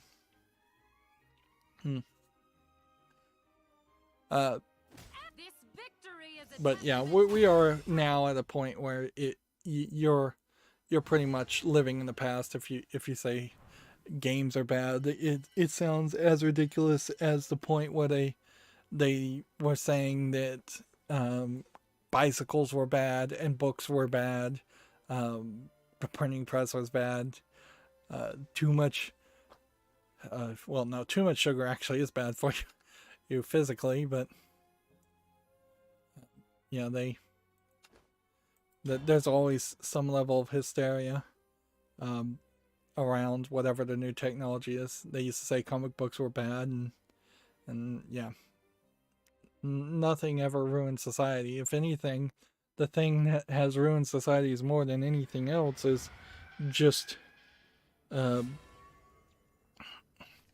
a lack of tolerance and a lack of education more than anything. Level by Level Gaming said, true, my father was a 30s kid and he had no concept of gaming. He bought me an Atari when all my friends had Nintendo, and he had no idea what the difference was. In his opinion, was a game is a game. Yeah, there's definitely a lot of parents like that called the NES the Nintendo, and every other game console the Nintendo. Like that, there are still people to this day that just call everything the Nintendo. 100%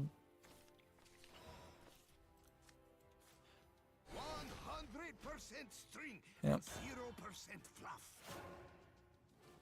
And definitely I've known old people, in all fairness, that I don't want to just jump on all old people. I've definitely known old people that were like deep into things like ham radios and building electronics and record players, and they really did embrace new technologies and embrace the concept of learning. And that's what it really comes down to, is if you never got into Betamax or Laserdisc, nobody cares. But if you never bothered to learn anything new or know that Betamax or Laserdisc existed when those things were relevant, then that's kind of a big deal. Like, if you still have an 8-track player in your car in 2020, that just says so much about your character, in just an unwillingness to learn and embrace modern times and just be able to have even the most basic, like, normal, natural conversation. And there definitely are some categories in which I kind of am bad about that. If somebody tried to talk to me about any modern music, I wouldn't be able to say anything at all, but I could certainly listen to modern music and would be willing to learn.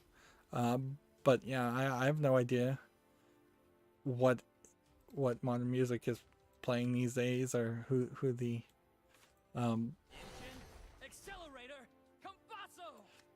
who the famous musicians are. Like,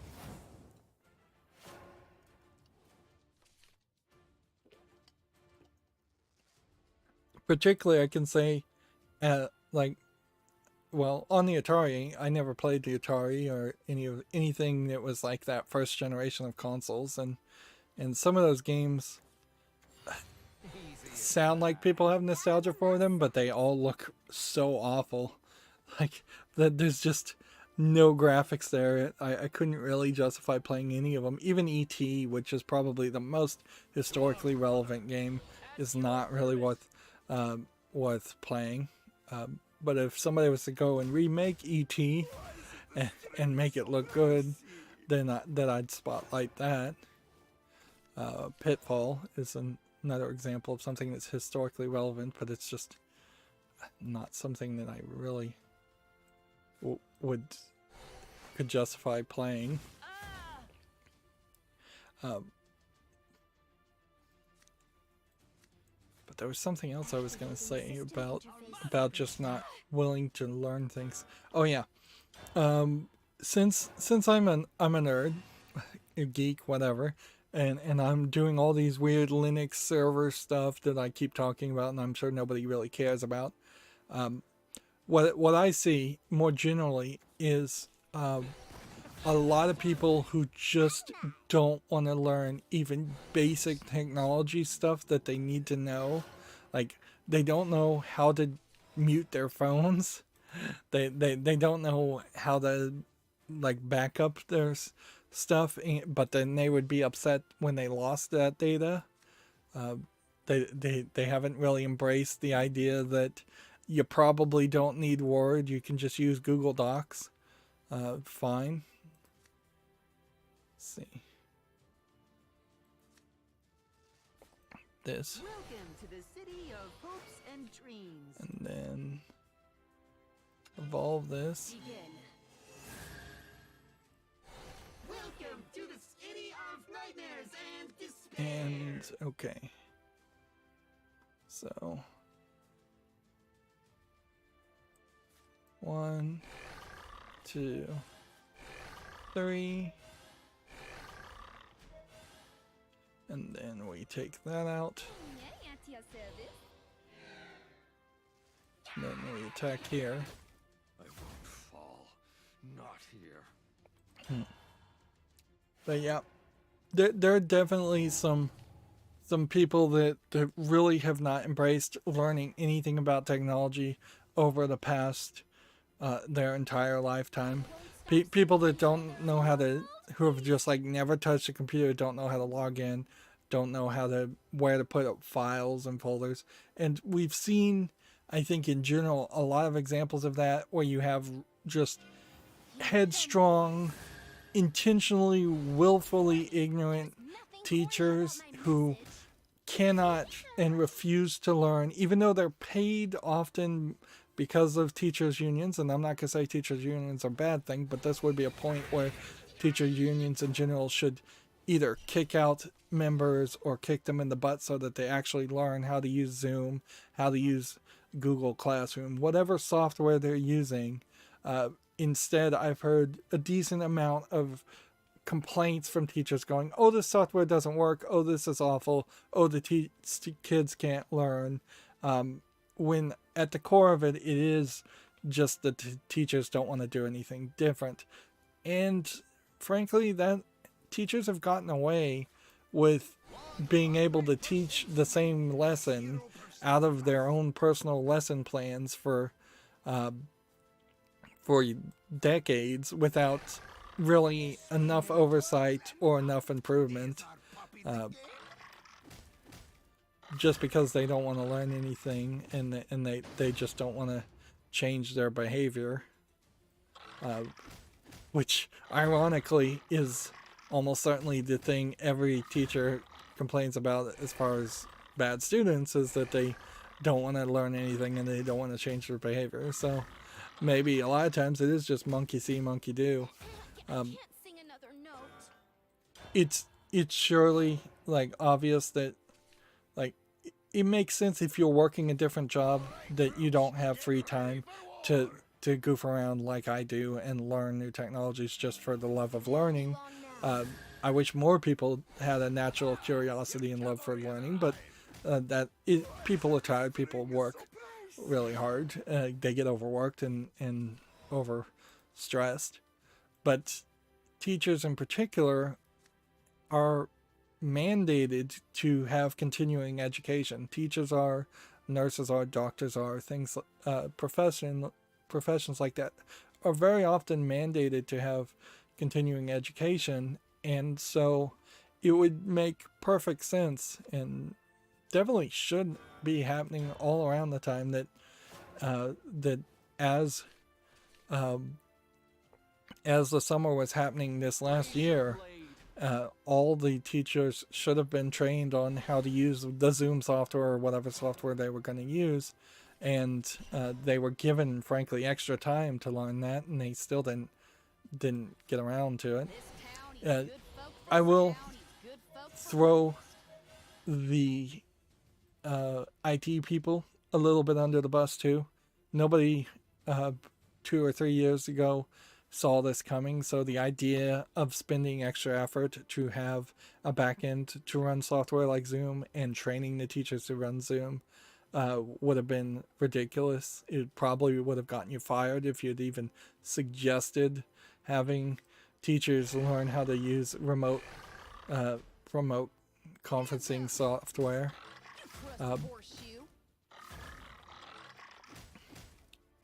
But I can certainly say there is probably a major disconnect between most IT departments and most teachers, in the sense that had the teachers learned how to use things like Office and how to use network drives and how to save their files, had they been up on technology in general, they would have been at a much better starting point to have been taught how to use Zoom, because I doubt Zoom is that difficult to install and run. I haven't actually tried, but I certainly had Skype installed. Like, I've used Skype and seen Skype. It shouldn't. I doubt it's any more difficult than that. Do we want to kill this way, or do we want to kill it this way? Please steal responsibly. Moving on back to video games. Here we have a game called Jad, which is a dark black, also in shadow platforming game, Super Meat Boy style frustration platformer. It's early access, $4.79, 10 achievements. No languages. Nope, there's the languages. Missed them. Obviously that's not a game I'm particularly interested in it. Gamatsu has an article here. Ninjala, the free-to-play game, or free-to-start game, has been downloaded 5 million times. Ninjala looked like it might be a good replacement for Splatoon, not made by Nintendo, but it really doesn't seem like it's gotten enough people's attention to be a consistent experience. You will atone for wasting my time. Okay. And let's do this. Adding flames to the fire. Critter worth that salt. And now we have maneuver. And we can put that Welcome to the city of hopes on and field. dreams. And then in the turn. Gamatsu has another article here. The PlayStation 4 worldwide shipments have topped 113.6 million, which at this point they are really nitpicking to announce that. It is also, I think, worth mentioning, it was just a couple days ago that the anniversary for the PlayStation 2 happened, and Sony didn't even bother to do anything around that. Like, you would think the anniversary of the PlayStation 2 should be an annual important announcement. Right.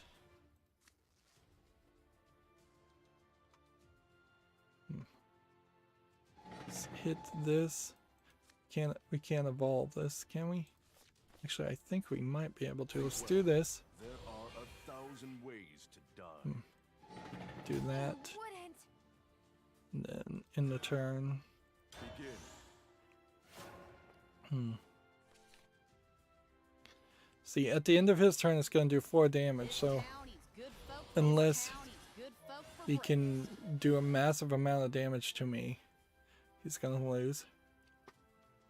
Gametsu has the Famitsu review scores for issue 1665. Mary Skelter Final and Shadowverse Champions Battle have been awarded high marks.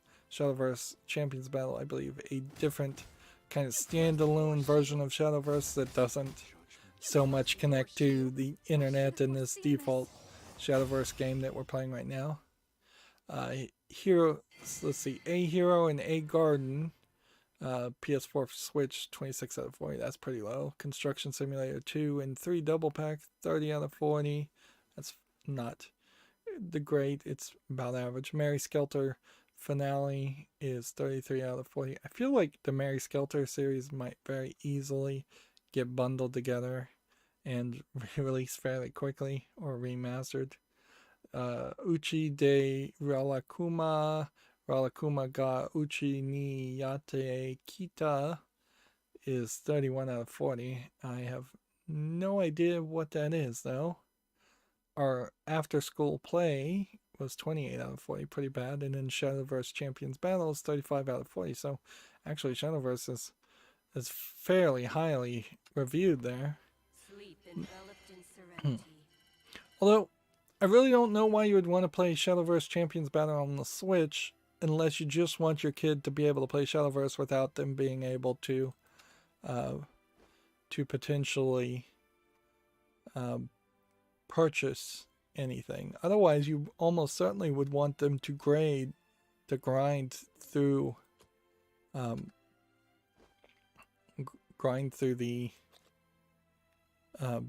regular game and just earn victories the regular way and play the regular game. Maybe you could make an argument that Shadowverse Champions Battle might be a little bit more kid-friendly. It's not like the anime girls in this are extremely lewd, but on occasion you do have a kind of lewd pose. Like Sweet Vampire is a great example of that. Sweet Fang Vampire.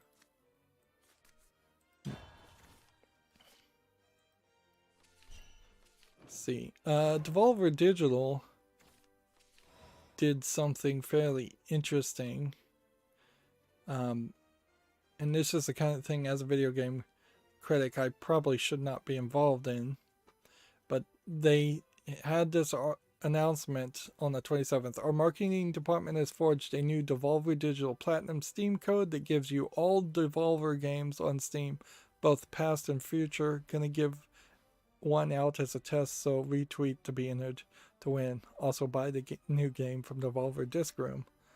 And then they gave it away to somebody. The idea of potentially having just infinite, all free access to Devolver Digital games is certainly appealing to any gamer, even if you're not going to play most of them. But then again, that would mean every Devolver game I would feel the need to disclose, and I probably should disclose that I got the game for free because I won some contest years earlier. And it's frankly just too much work to have to memorize and know which games you got for free and which games you didn't. So it's better just to pay for everything as a video game critic. Now, if you're just playing games and you're not reviewing them or playing them, then you don't have that disclosure issue. And the disclosure issue certainly is something that is more going to get you in trouble as far as your own personal morals and how other people expect you to act, then it'll get you in trouble with the FTC or the FCC. I guess probably the FTC would potentially crack down on you if you didn't disclose a lot of things. But yeah, you want to be as honest with your audience as you can, and it may very well subconsciously affect you if you do decide to if you do get a game for free. Moving on, we have a Gamatsu article. The Young Maiden Otome visual novel Steam Prison is coming to Switch on February 25th in Japan. English subtitles will be included, so this is very possibly a game that would come to the West, probably through the eShop only. And yeah, you could potentially hit play here and see what that looks like. Steam Prison. Let's see.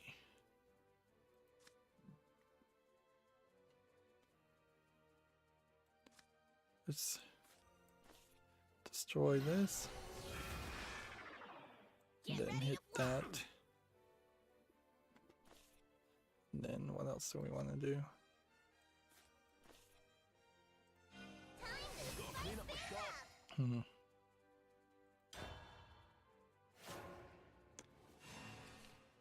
Let's skip through this trailer.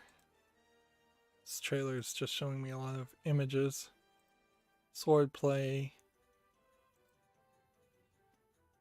Showing off all the female, all the male potential love interests.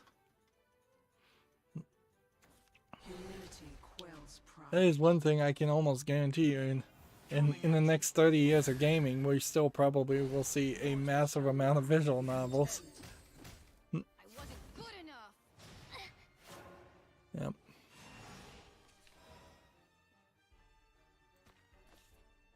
Let's see. Deal 5 damage to an enemy follower. Bring the flames to the max.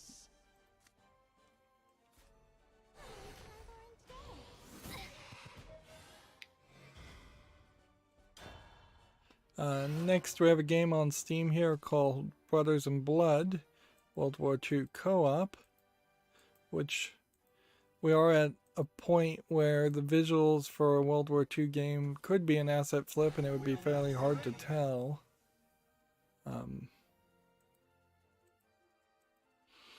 Looking at the different environments shown on the screenshots, though, I don't think there's enough of a game here to interest me, particularly since I'm not very interested in World War II games anyways. It's $17.99 English, and it's online co-op only, so that puts you in a weird position too.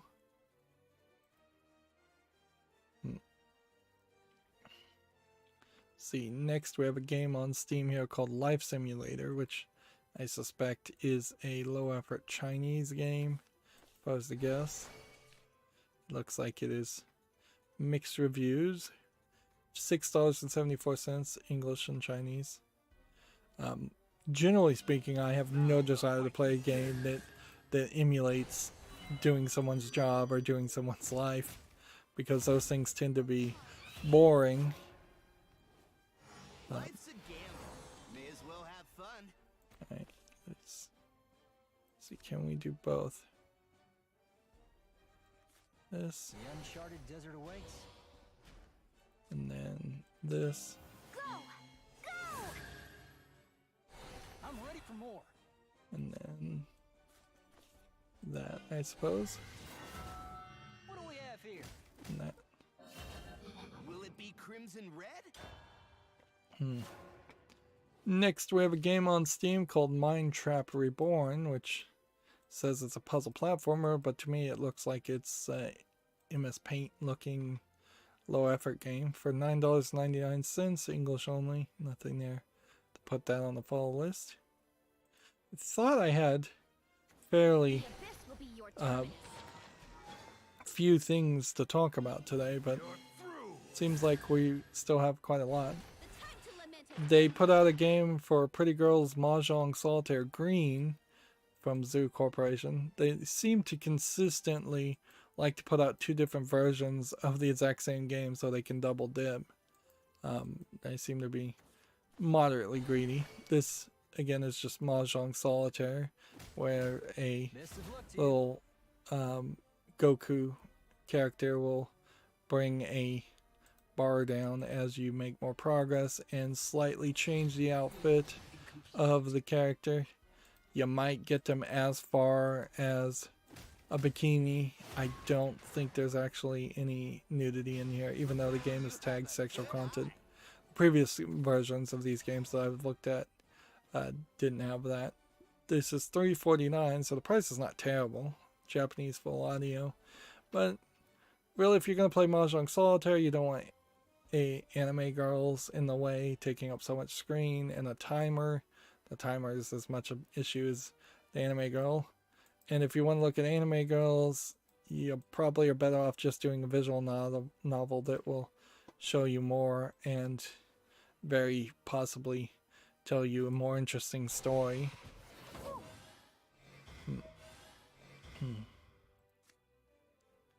Let's see. So I don't think that there's a good reason to put Pretty Girl Mahjong Solitaire on the fall list.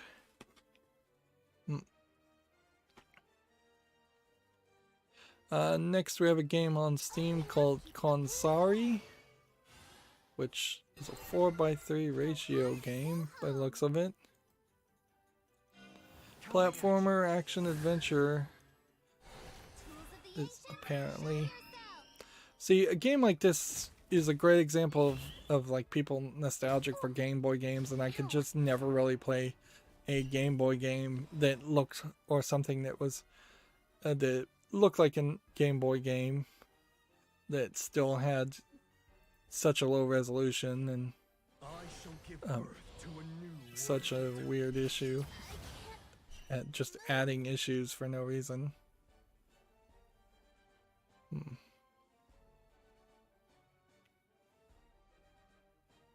Thus the world begins. Just gonna kill this. Be careful.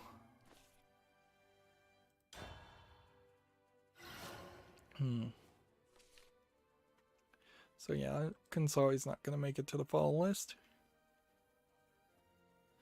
Next we have a game on Steam called Evil Manor. I do want to applaud that I fixed my quality of service issue. We have not run into any issue of photos not loading in time. This does look like it's just a horror game, first person. There's a decent visual polish on the walls, but we're not really seeing anything. And if the idea is that you have to watch the video to see if a game is good, then I'm just gonna dismiss the game immediately. This is $14.99, English and Arabic, full audio. Interesting. Ahmed seeks the truth about his father, a journalist who disappeared in the mansion 5 years ago. Enjoy a true horror experience. Let's see.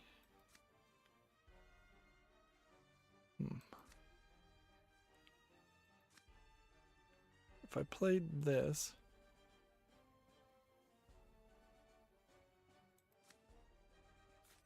I feel like I have to do this. This town eats good folk for breakfast. Okay. Now what? Hey, check this out. I ain't dead yet. Hands up. We can do that. Shutting down. Hands up. And we can do that. Shutting down. And that's not gonna save us though. I'm gonna put this Evil Manor on the fall list just because I'm Lost. interested in seeing an Arabic horror game in particular. But who knows? There's also a danger there because if the full audio isn't a language I don't understand, particularly Arabic, who knows what they're saying? I could be playing a game and they could be like quoting the Quran to me. They could be spouting out all kinds of blasphemy. Who knows? They could just be saying "Death to America" in Arabic over and over again, and you probably still wouldn't figure it out. Next, we have a game on Steam called Tech Madness, which is a top-down twin-stick shooter. It looks a little too neon-y, a little low polygon-y. I don't see a gameplay that would pull me away from my dislike of the neon and low polygon graphics. It's $2.39. It's English only. Let's see.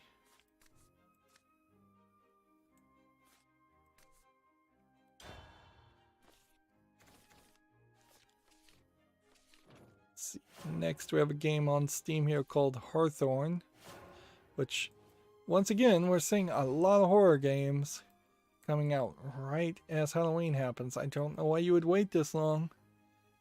Clearly, everybody else waited this long, so that your competition is just going to be really high. And I've never heard of anybody really getting like money to buy video games during Halloween.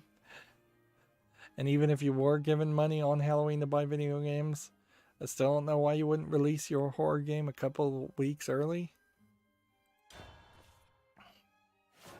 That being said, Hawthorne does have a level of visual polish to it. There's just a lot of stuff in these rooms where a lot of times these rooms are completely empty. So I'm going to put it on the fall list. $3.59 is a little too cheap. English full audio. This might be like a 5-hour, like a 30-minute experience. Not 5-hour experience. Let's see. Gamma Sutra has a listing for a job here. Gearbox is hiring a systems designer, which is in Frisco, Texas. The idea that they're working on a new system instead of the Unreal Engine, or that they need somebody new to work on their Unreal Engine for, I assume, the next Borderlands game, does imply that they are going to make some kind of first-person shooter RPG system, which is all pretty much Gearbox does make, even though they've published some other things. So yeah, I wouldn't be surprised if at the core of this really is a case of the current employee that was in charge of that leaving the company. I wouldn't see a terrible reason, except for the economy.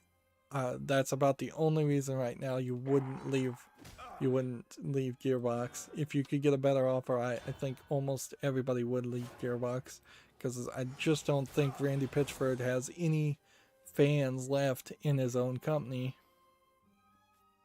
And of course, there's probably about 20% of all employees that would just never leave their job, even if they were given a better offer, even if they clearly and obviously recognized that they were in a bad situation and should get a different job. There's just so much fear of change and social pressure around maintaining employment that it traps people into miserable situations quite often. Let's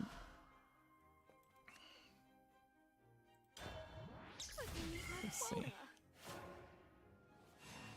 Moving on, Gamma Sutra has an article here. Microsoft's game revenue is up by $550 million as the Xbox readies for Series X to debut. So Microsoft seems to be rolling in some cash, which they probably will spend to buy more things, buy more companies. I thought about evolving that card, and I think that may have been the right move, since was able just to kill it. We're playing against Bloodcraft versus Bloodcraft, so at any point he could play all 9 of these cards and win in 1 or 2 turns. Yeah, he just used ball the right way. Let's see if we can do anything.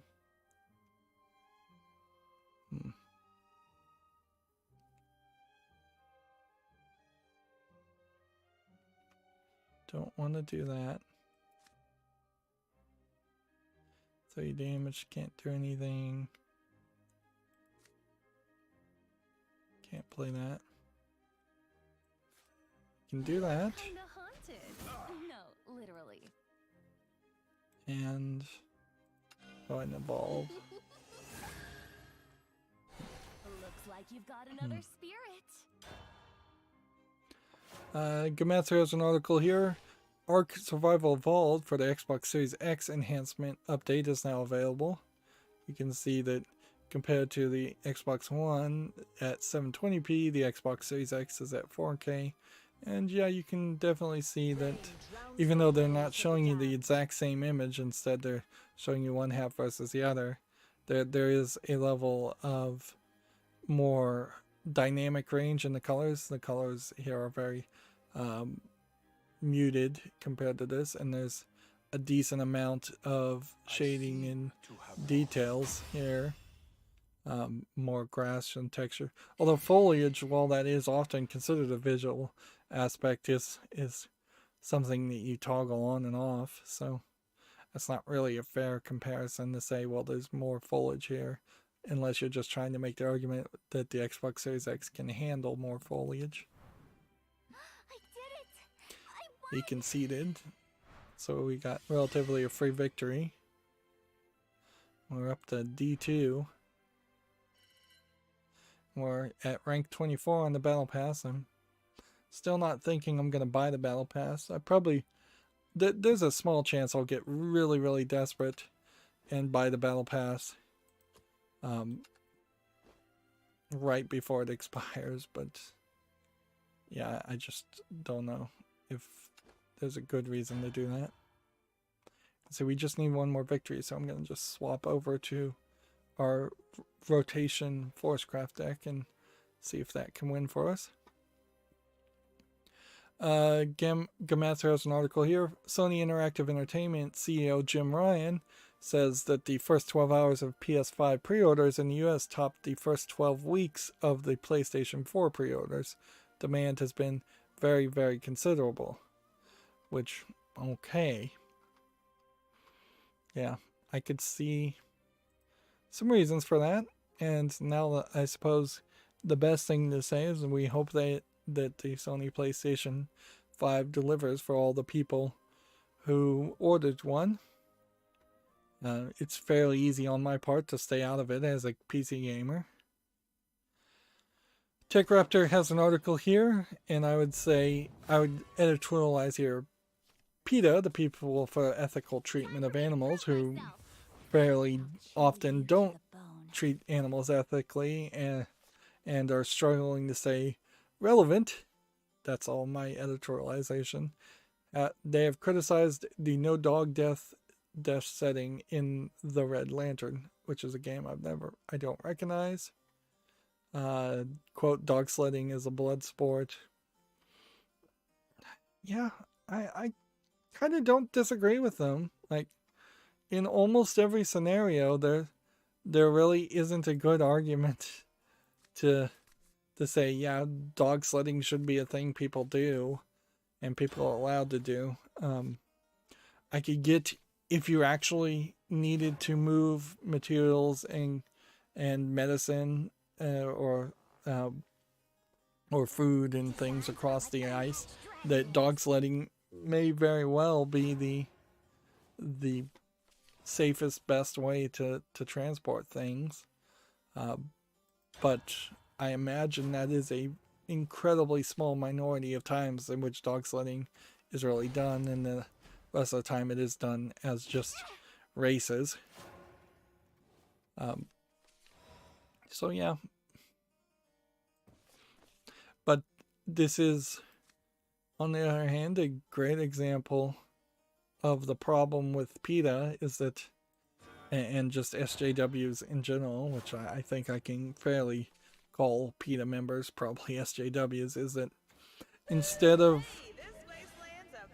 actively like trying to get their message out against dog sledding, they instead have to try and tie their message to video games and the virtualization of dog sledding, which is like the only ethical way you could potentially do dog sledding is through a virtual no dogs were actually injured in the development of this video game experience.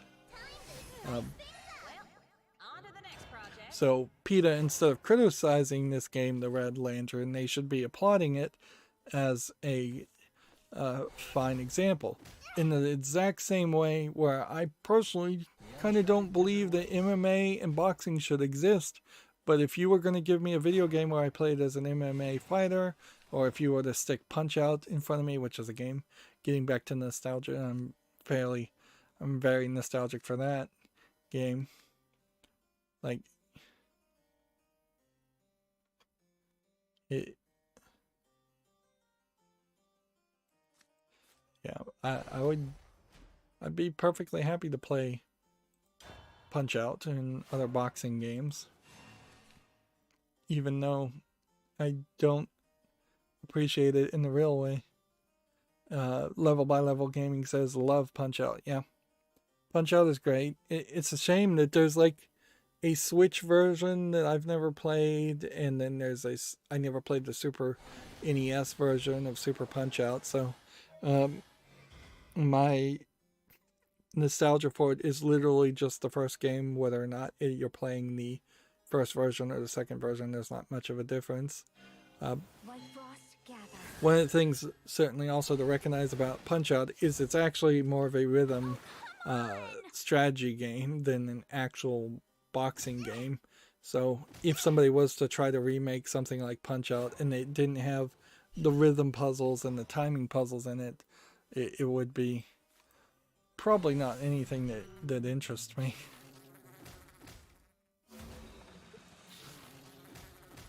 Best of luck to you. Moving on, Gamasutra has an article here. Starbreeze's CEO, Mikhail Niermik, resigns with immediate effect. Let's see. The Starbreeze board of directors has named Tobias Sojourn as acting CEO following his departure, but has already begun searching for a permanent successor. Sojourn has plenty of industry pedigree, having previously served as the studio manager at DICE Stockholm and the executive vice president at business development in Paradox Interactive. Starbreeze chairman Torgne Hellstrom thanked Newmark for his years of service with a longtime executive, having recently steered the nearly defunct company through a reconstruction period that saw it refocus its business in a bid to stay afloat. Starbreeze Studios definitely had a lot of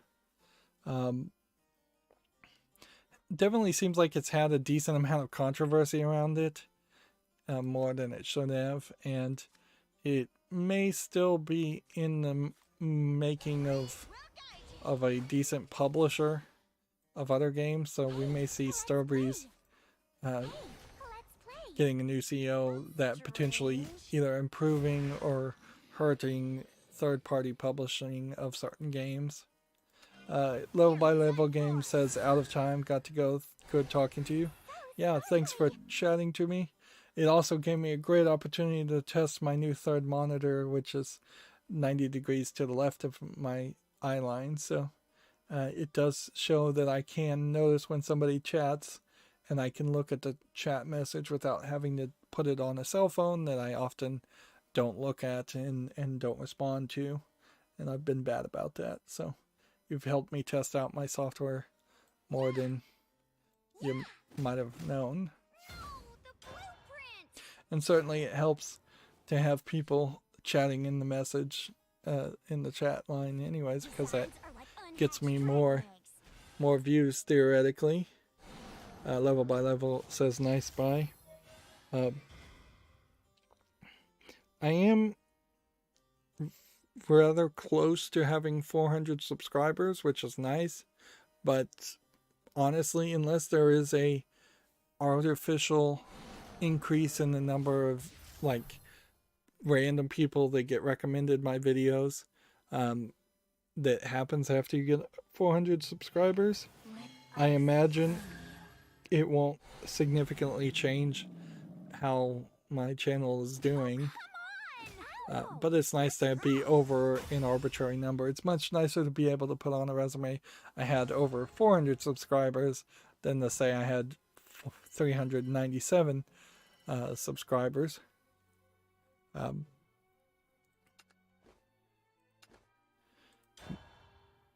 But yeah, by the time I get to 1,000 subscribers and potentially could have monetization turned back on, I imagine they'll change the rules. It's fairly obvious that YouTube wants to do all kinds of crazy things.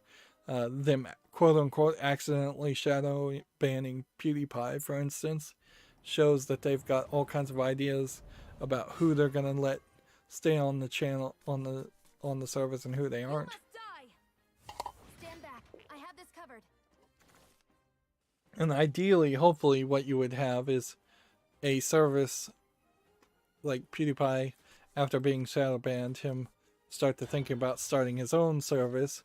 But even if somebody like PewDiePie did start their own service, they probably aren't going to let just random people put up their own videos. They'd probably make it their own thing. Let's speed things up. Too slow. So, yeah, unfortunately, there's just not a lot of competition right now, as people are not happy with Twitch and people are not happy with YouTube, and any of the other websites are just not populated with enough viewers to be worthwhile to focus on. Speaking of focus, you can see Susan Wojcicki, the CEO of YouTube, talking about the US election, when she probably should be focusing more about talking about YouTube in general. And then she only really ats and meets with like big YouTubers like Mr. Beast and Matt Pat, and like which Matt Pat himself had some controversy around one of the claims he tried to make, and it was I suppose mostly forgotten about at this point.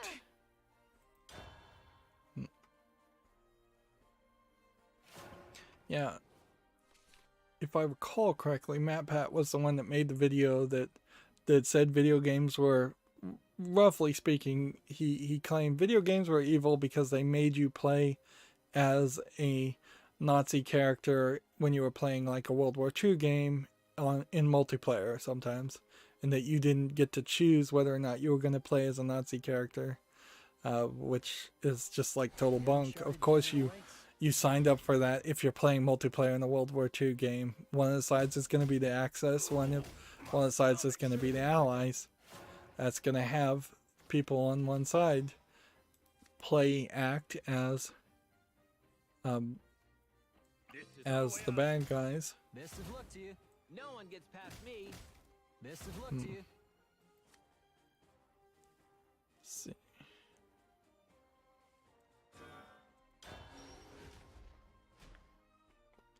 Next we have a game on Steam here called Reality End, which I think is probably an asset flip first-person shooter. Yeah, visually I don't think there's enough polish in the user interface, and it does just seem like they've used some pre-purchased skins and level layout. It's early access, it requires VR, it's $19.99, single player only with, well, also online PvP. English only is the language. You know, I don't think this works. I don't think playing in VR a military first-person shooter in general works as an idea.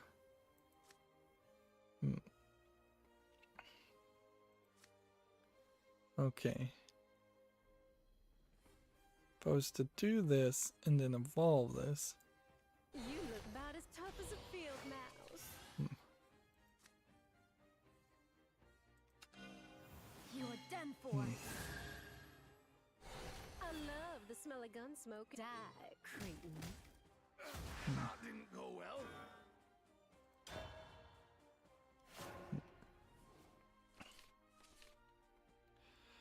Next we have a Gamma Sutra article. Unity has teamed up with LEGO to teach kids about game developing.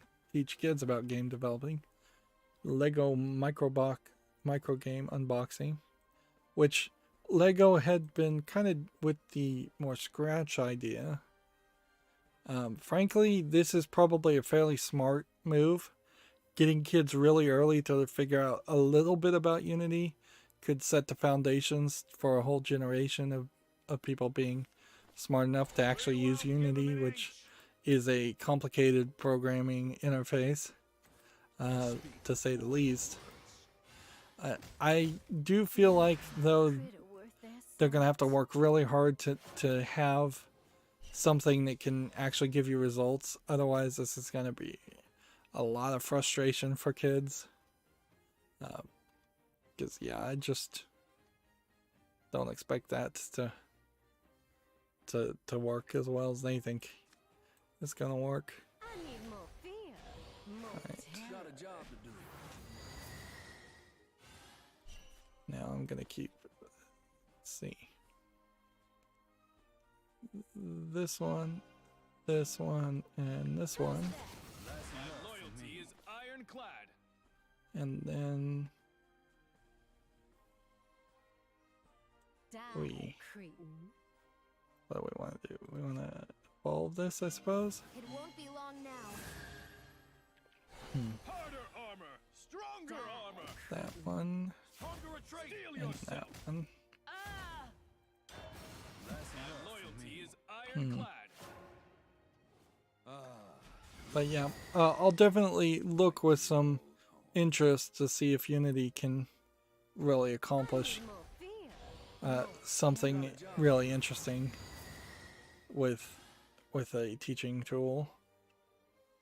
Like, there is just kind of a problem consistently that you're going to have with trying to teach kids programming, that it's going to be difficult, long, and boring, and you're just going to have to find the special kids that are maybe slightly closer to the autism scale that can really focus in on things and do things. And certainly I imagine people who can build really large Lego sets, kids like that, probably are in a good spot to be the people who would be programmers.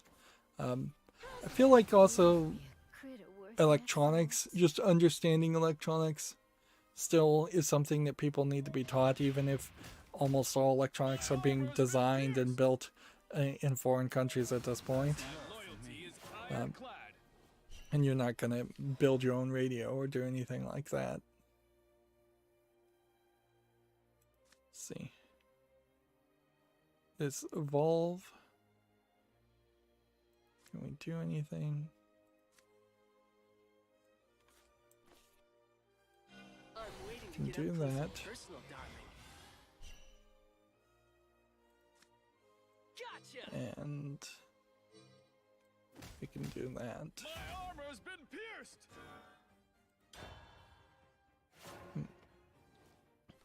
Next, we have a game on Steam here called Hunt the Lights, which looks like it's a low effort Simon game where you're just clicking on the lights.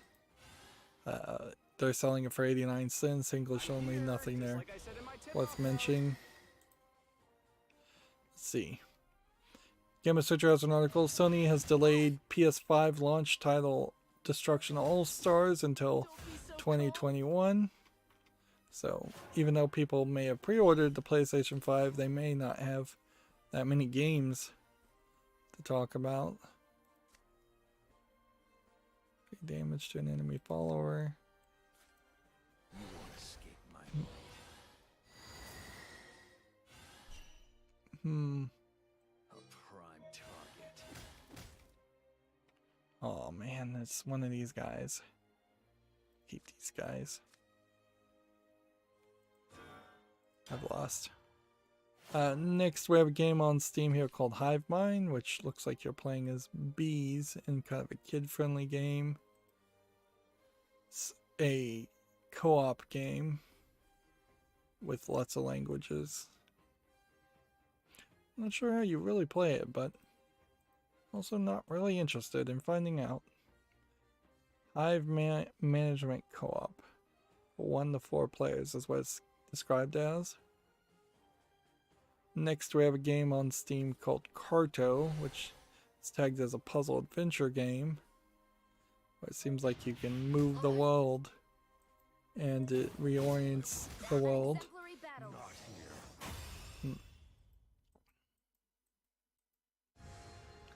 Yeah, we're 2 hours and 40 minutes in, so yeah, I'm gonna put this on the fall list. Wait, or do I want to put it on the wish list? $17.99. That's a little too expensive. It has a bunch of language support.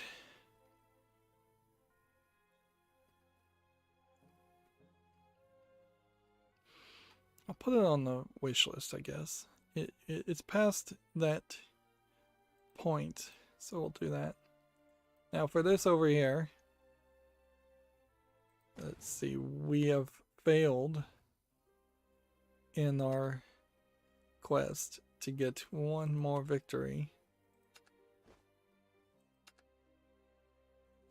Playing rotation, so I'll try an unlimited with Forcecraft and hope we can get one victory there. After that, I'm calling it a day because I am worn out sitting in the chair as long as I have. TechRaptor has an article here. Fable 3 10th anniversary. While this Black Sheep deserves a remake. Okay. Yeah. I would much prefer them just make a new Fable game instead of trying to remake the old Fable games. I feel like all the Fable games in particular had kind of bad story, and there is just room for improvement there. Lib Retro mentioned this. I mentioned it too. Yesterday was the 20th anniversary of the PS2. We have something to announce later this week that we're sure lots have been looking forward to. That may have nothing to do with the PS2 though. And that was October 27th.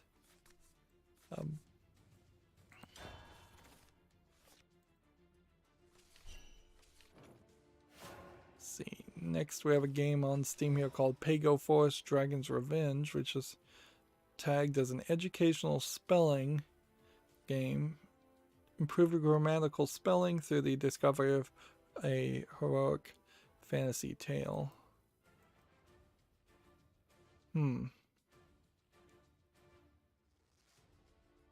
So it's asking you to pick the right story, the right word.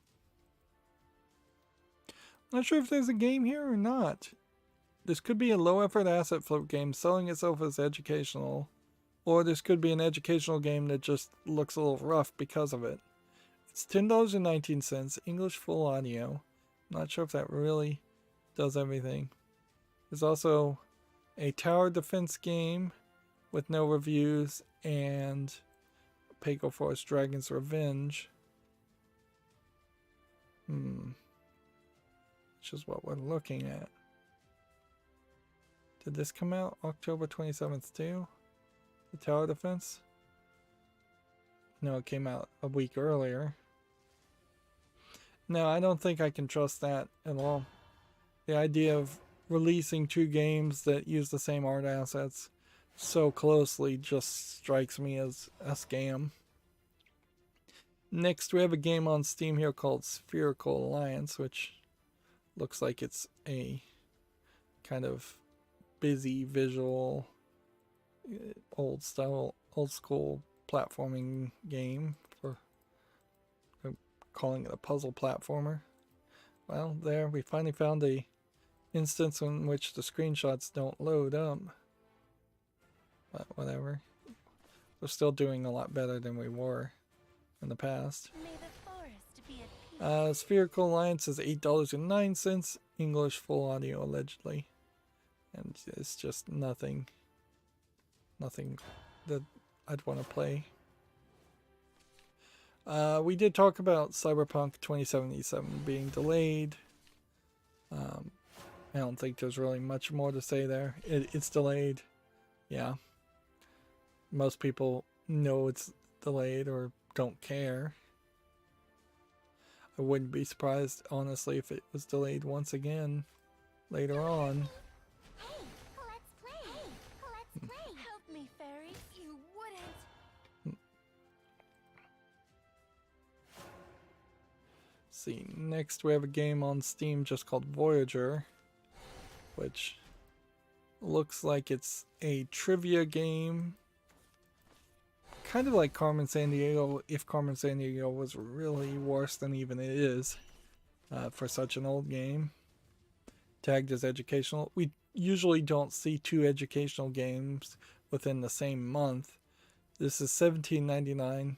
Says it has full audio for a bunch of languages. I doubt that's true. What does this do? Have a neutral follower comes into play, give it +1/+1. I wish I had that card. You wouldn't. Stay away. Help me, fairies. You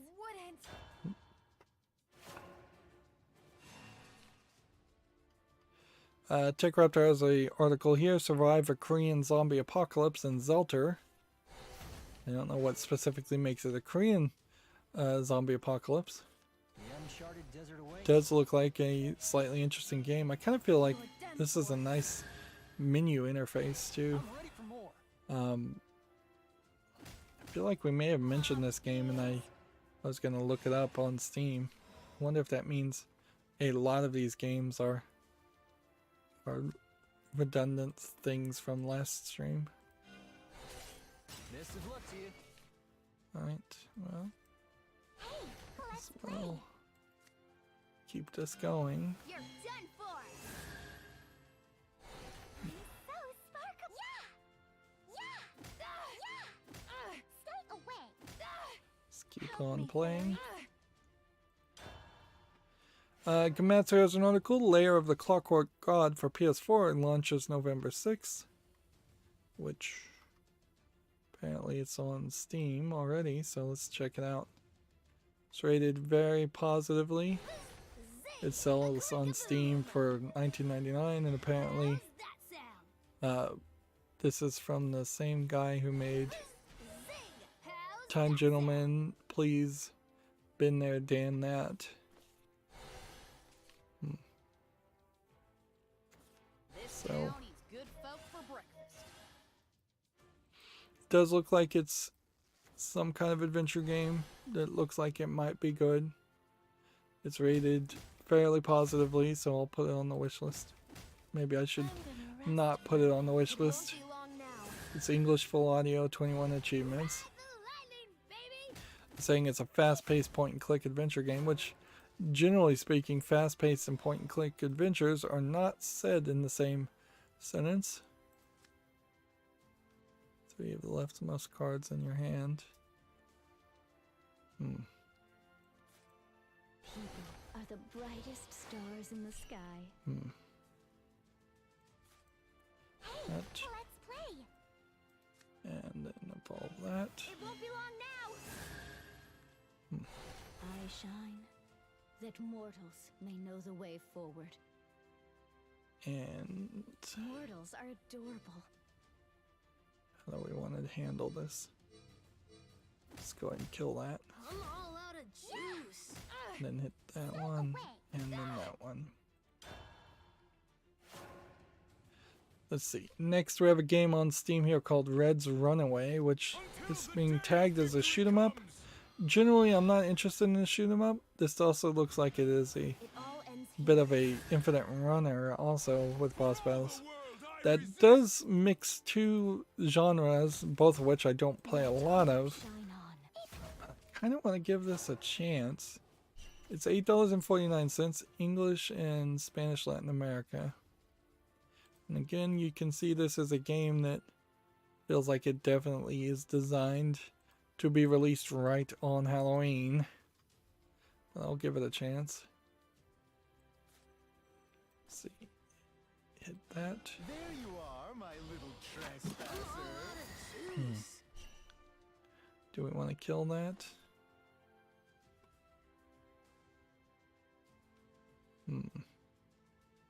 What an oath. Keep faith. That. Stay away. You wouldn't.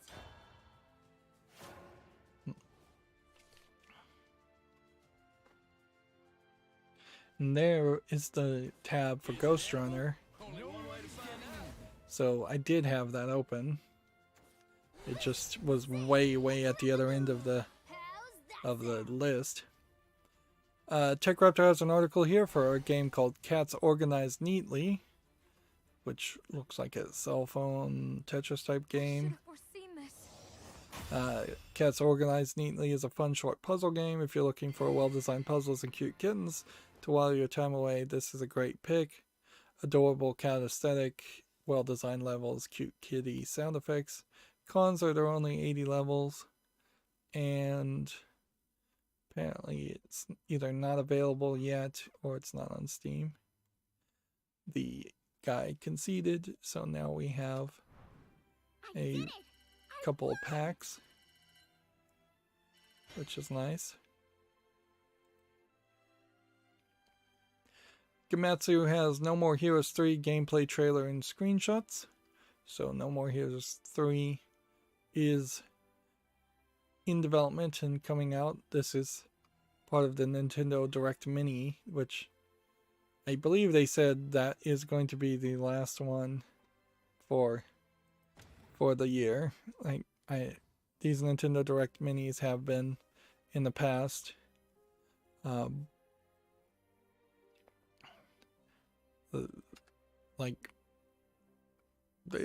They've been designed to say just small announcements about a small number of games instead of trying to overwhelm people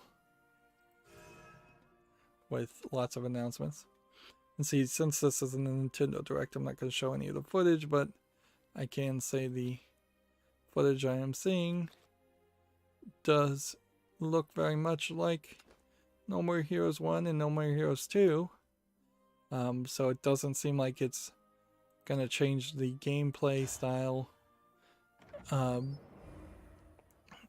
any great way, whereas the side No More Heroes game that came out did drastically change the gameplay style and turned it from a third person hack and slasher into a top-down twin stick shooter, and the main game is back to a third person hack and slasher. They Switch also, I believe, has a bundle of, wow, when did I get 8 packs of World Uprooted?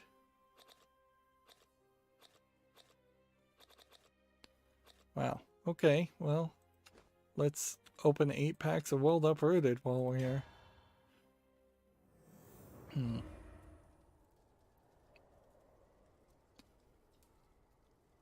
see. TechRaptor has a review for Superland, which looks like a kind of adventure game where you're playing as little polygonal characters. Looks like it might be a 3D platform puzzle game, something like Mario 64. Superland is a charming and impressive action game that pulls inspiration from Zelda, Metroid, and Portal 9.0. Pros, genius puzzle design, secret-filled world, so many upgrades, encourages creativity and freedom. The only con they have is lackluster combat mechanics. It was played on the PS4, but it's also available on PC, Switch, Xbox One. Alright.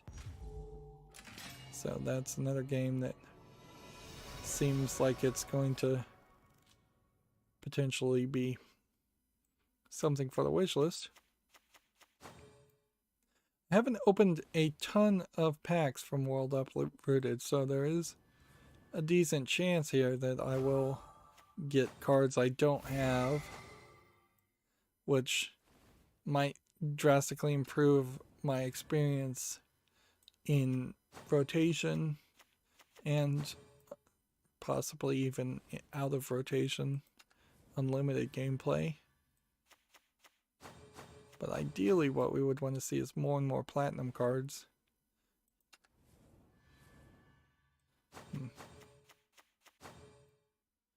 Yep. But your luck may vary. That's one of the problems about the game Destiny Child I keep playing is that I put like a ton of the premium crystals, which you can earn free to play, into unlocking this limited time character, and I still have yet to unlock even a single copy of the limited time character, which is ideally all I would need is just one single copy. But time is running out. I probably have only about a week left.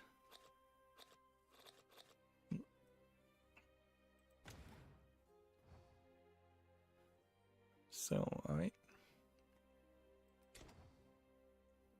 Like, the only thing you could do, and I'd say Shadowverse is worse about this than, well, the Hearthstone and Magic the Gathering were just as bad about this, but the fact that you get 3 daily quests makes it really, really undesirable to play a game right now.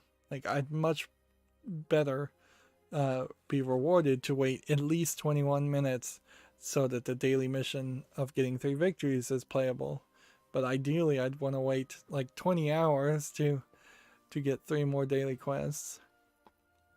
Anyways, let's wrap up the news here. We have TechRaptor saying Uplay Plus becomes Ubisoft Plus and introduces Stadia and Amazon Luna beta. I think we may have already talked about this. I have a whole bunch of articles, and I'm going to just cover all these articles and skip over the games, I guess, for Friday. Rune Factory 5 launches May 20th, 2021 in Japan. I almost wonder if some of these tabs are... yeah, Rune Factory is some kind of RPG game by the looks of it. I kind of wonder if some of these tabs might have reloaded because my plugin, the Great Suspender, updated, so maybe it reopened the tabs. I don't think so though. TechRaptor has an article. The latest Nintendo Direct Mini reveals that Bravely Default 2 has a release date. What is the release date? February 26, 21. Bravely Default, I believe, is a series that's actually still in the Final Fantasy universe. That they just made so many spin-off stories they had to start calling it different things. Gamatsu has an article here. Hitman 3 Cloud version has been announced for the Switch. No release date has been announced though. So apparently they are going to try and just do a Stadia type experience with IO Interactive software for the Switch, which might be the admission here that the Switch cannot handle these AAA modern games, but we kind of knew that was the case, and yet they have to try something, I guess. Same is true here for Remedy Entertainment, and the fact that they have a Control Ultimate Edition cloud version now available for the Switch. Unless these cloud versions mean something different to me, I would assume that the cloud versions are streaming the graphics, and you have to be connected. Here we have Gamatsu. No More Heroes and No More Heroes 2 Desperate Struggle are now available for Switch. I never played 2, but I would definitely like to potentially play these 2 games. Yeah, but I don't think this year I'm going to be able to afford a Switch, even if I could get a Switch. I imagine supply might be fairly tight. I suspect there is a decent chance that the what was I going to say there? That by the time I do get a Switch, I'll not even want to play the games that are available. That there aren't a ton of them, and I don't have a ton of free time to play games that I couldn't stream. Next, Gamatsu has Hyrule Warriors Age of Calamity demo is now available.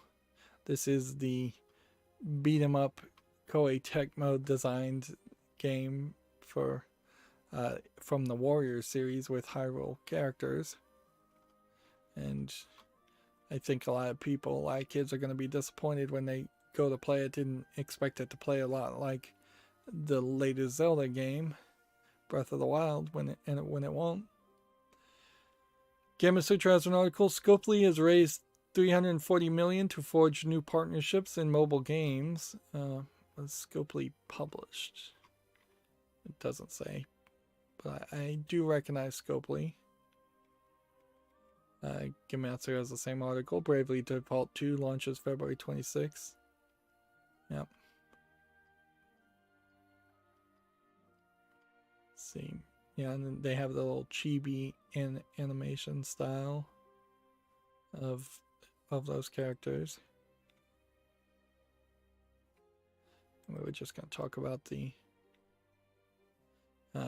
articles and skip the games. Here we have CD Projekt Red CEO says Cyberpunk 2077 is ready on PC, but not for current consoles.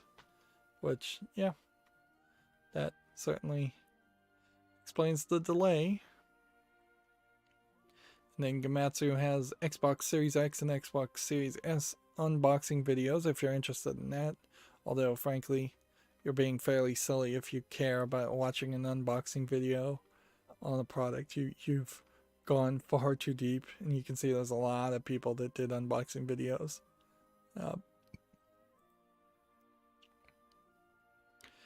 TechRaptor has a review for the game Transient, which was the Lovecraft game we saw earlier today.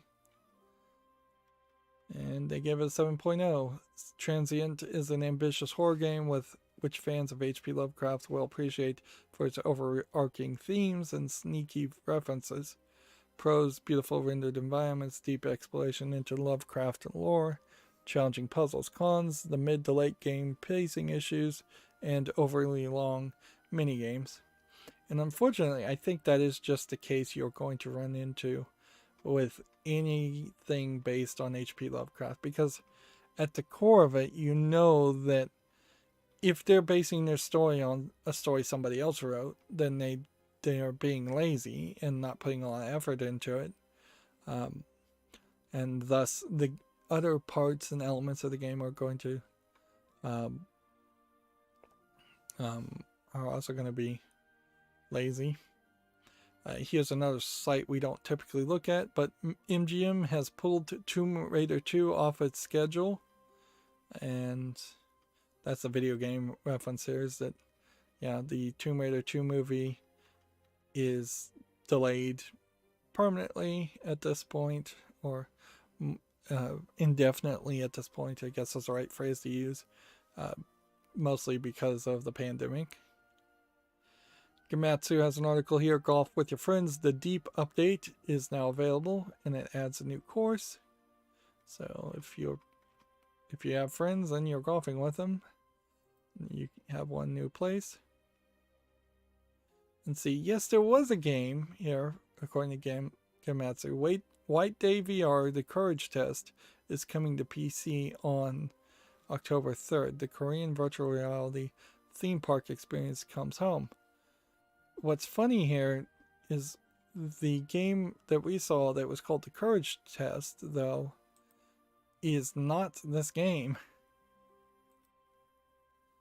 Like, let's get this video loading. You can see, like, there's a Korean character that's walking with you, and you're in very different looking rooms. Yeah.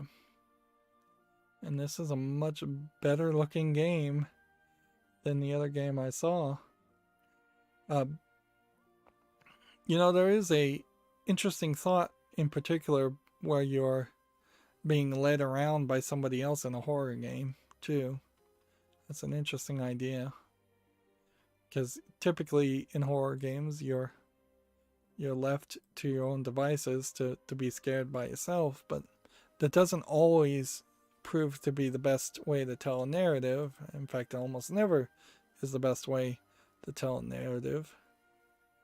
Alright, and that brings me to the Humble Bundle, which they oddly have a comic book bundle starring Street Fighter comics? Street Fighter 4 comics, which, okay.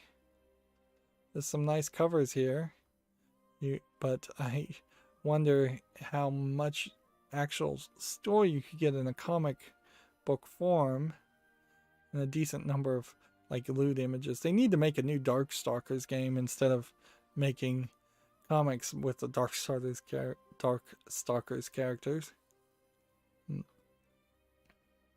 But yeah, I don't know how you can get action or story, or how much story you really want from a Street Fighter series. There's a bundle here that's giving you a bunch of unimportant game dev STEM software that I wouldn't recommend. 22 hours with the Worms bundle about to end, and then 5 days for the Thrills and Chills bundle to end. And yeah, I don't think anything else worth really mentioning. So then let me bring back it to my Twitter and let's see if there's anything new worth mentioning.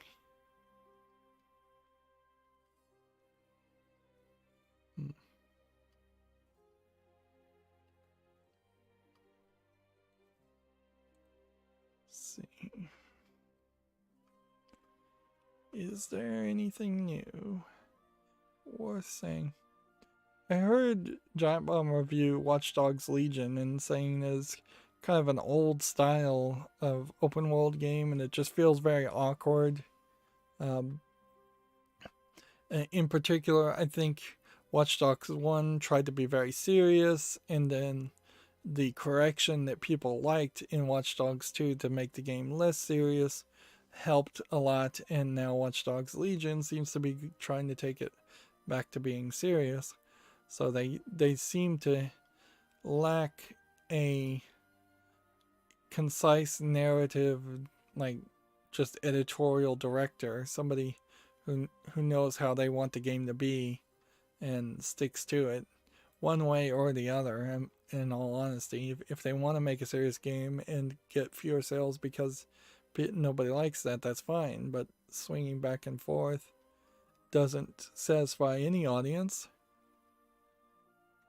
And I guess Watch Dogs Legion is probably the only AA/AAA game to come out in the past couple of weeks, and I think we'll get fairly small trickles of games like this. Telltale's Stranger Things soundtrack has been released for free by the composer, which, interesting. I'd like to figure out if that is open license free, where you could potentially use the audio as background audio and not get it Content ID claimed, because that would really help streamers. Of course, I could find music like that and have found music like that. Yeah, actually, I guess I got rid of that music, didn't I?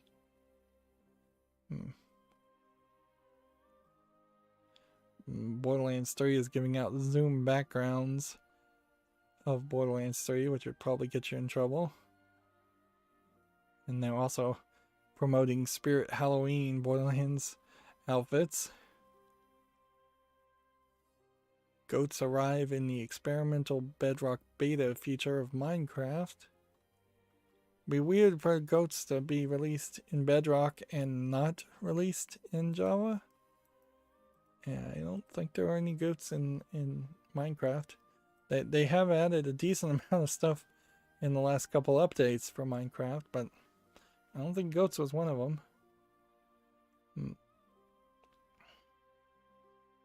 A game called R-Type Final 2 has been released.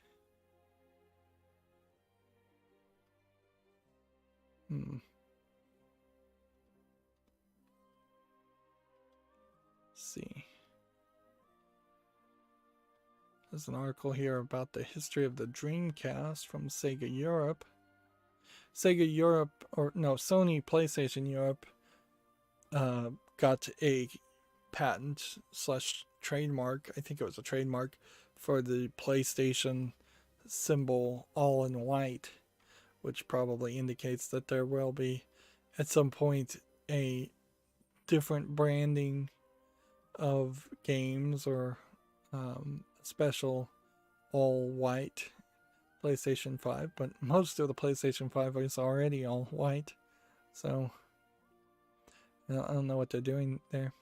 Actually, I don't know what they're doing there at all, because white is the color of death in Asian countries. It's reversed. You wear black at funerals in the West, and you wear white at funerals in the East.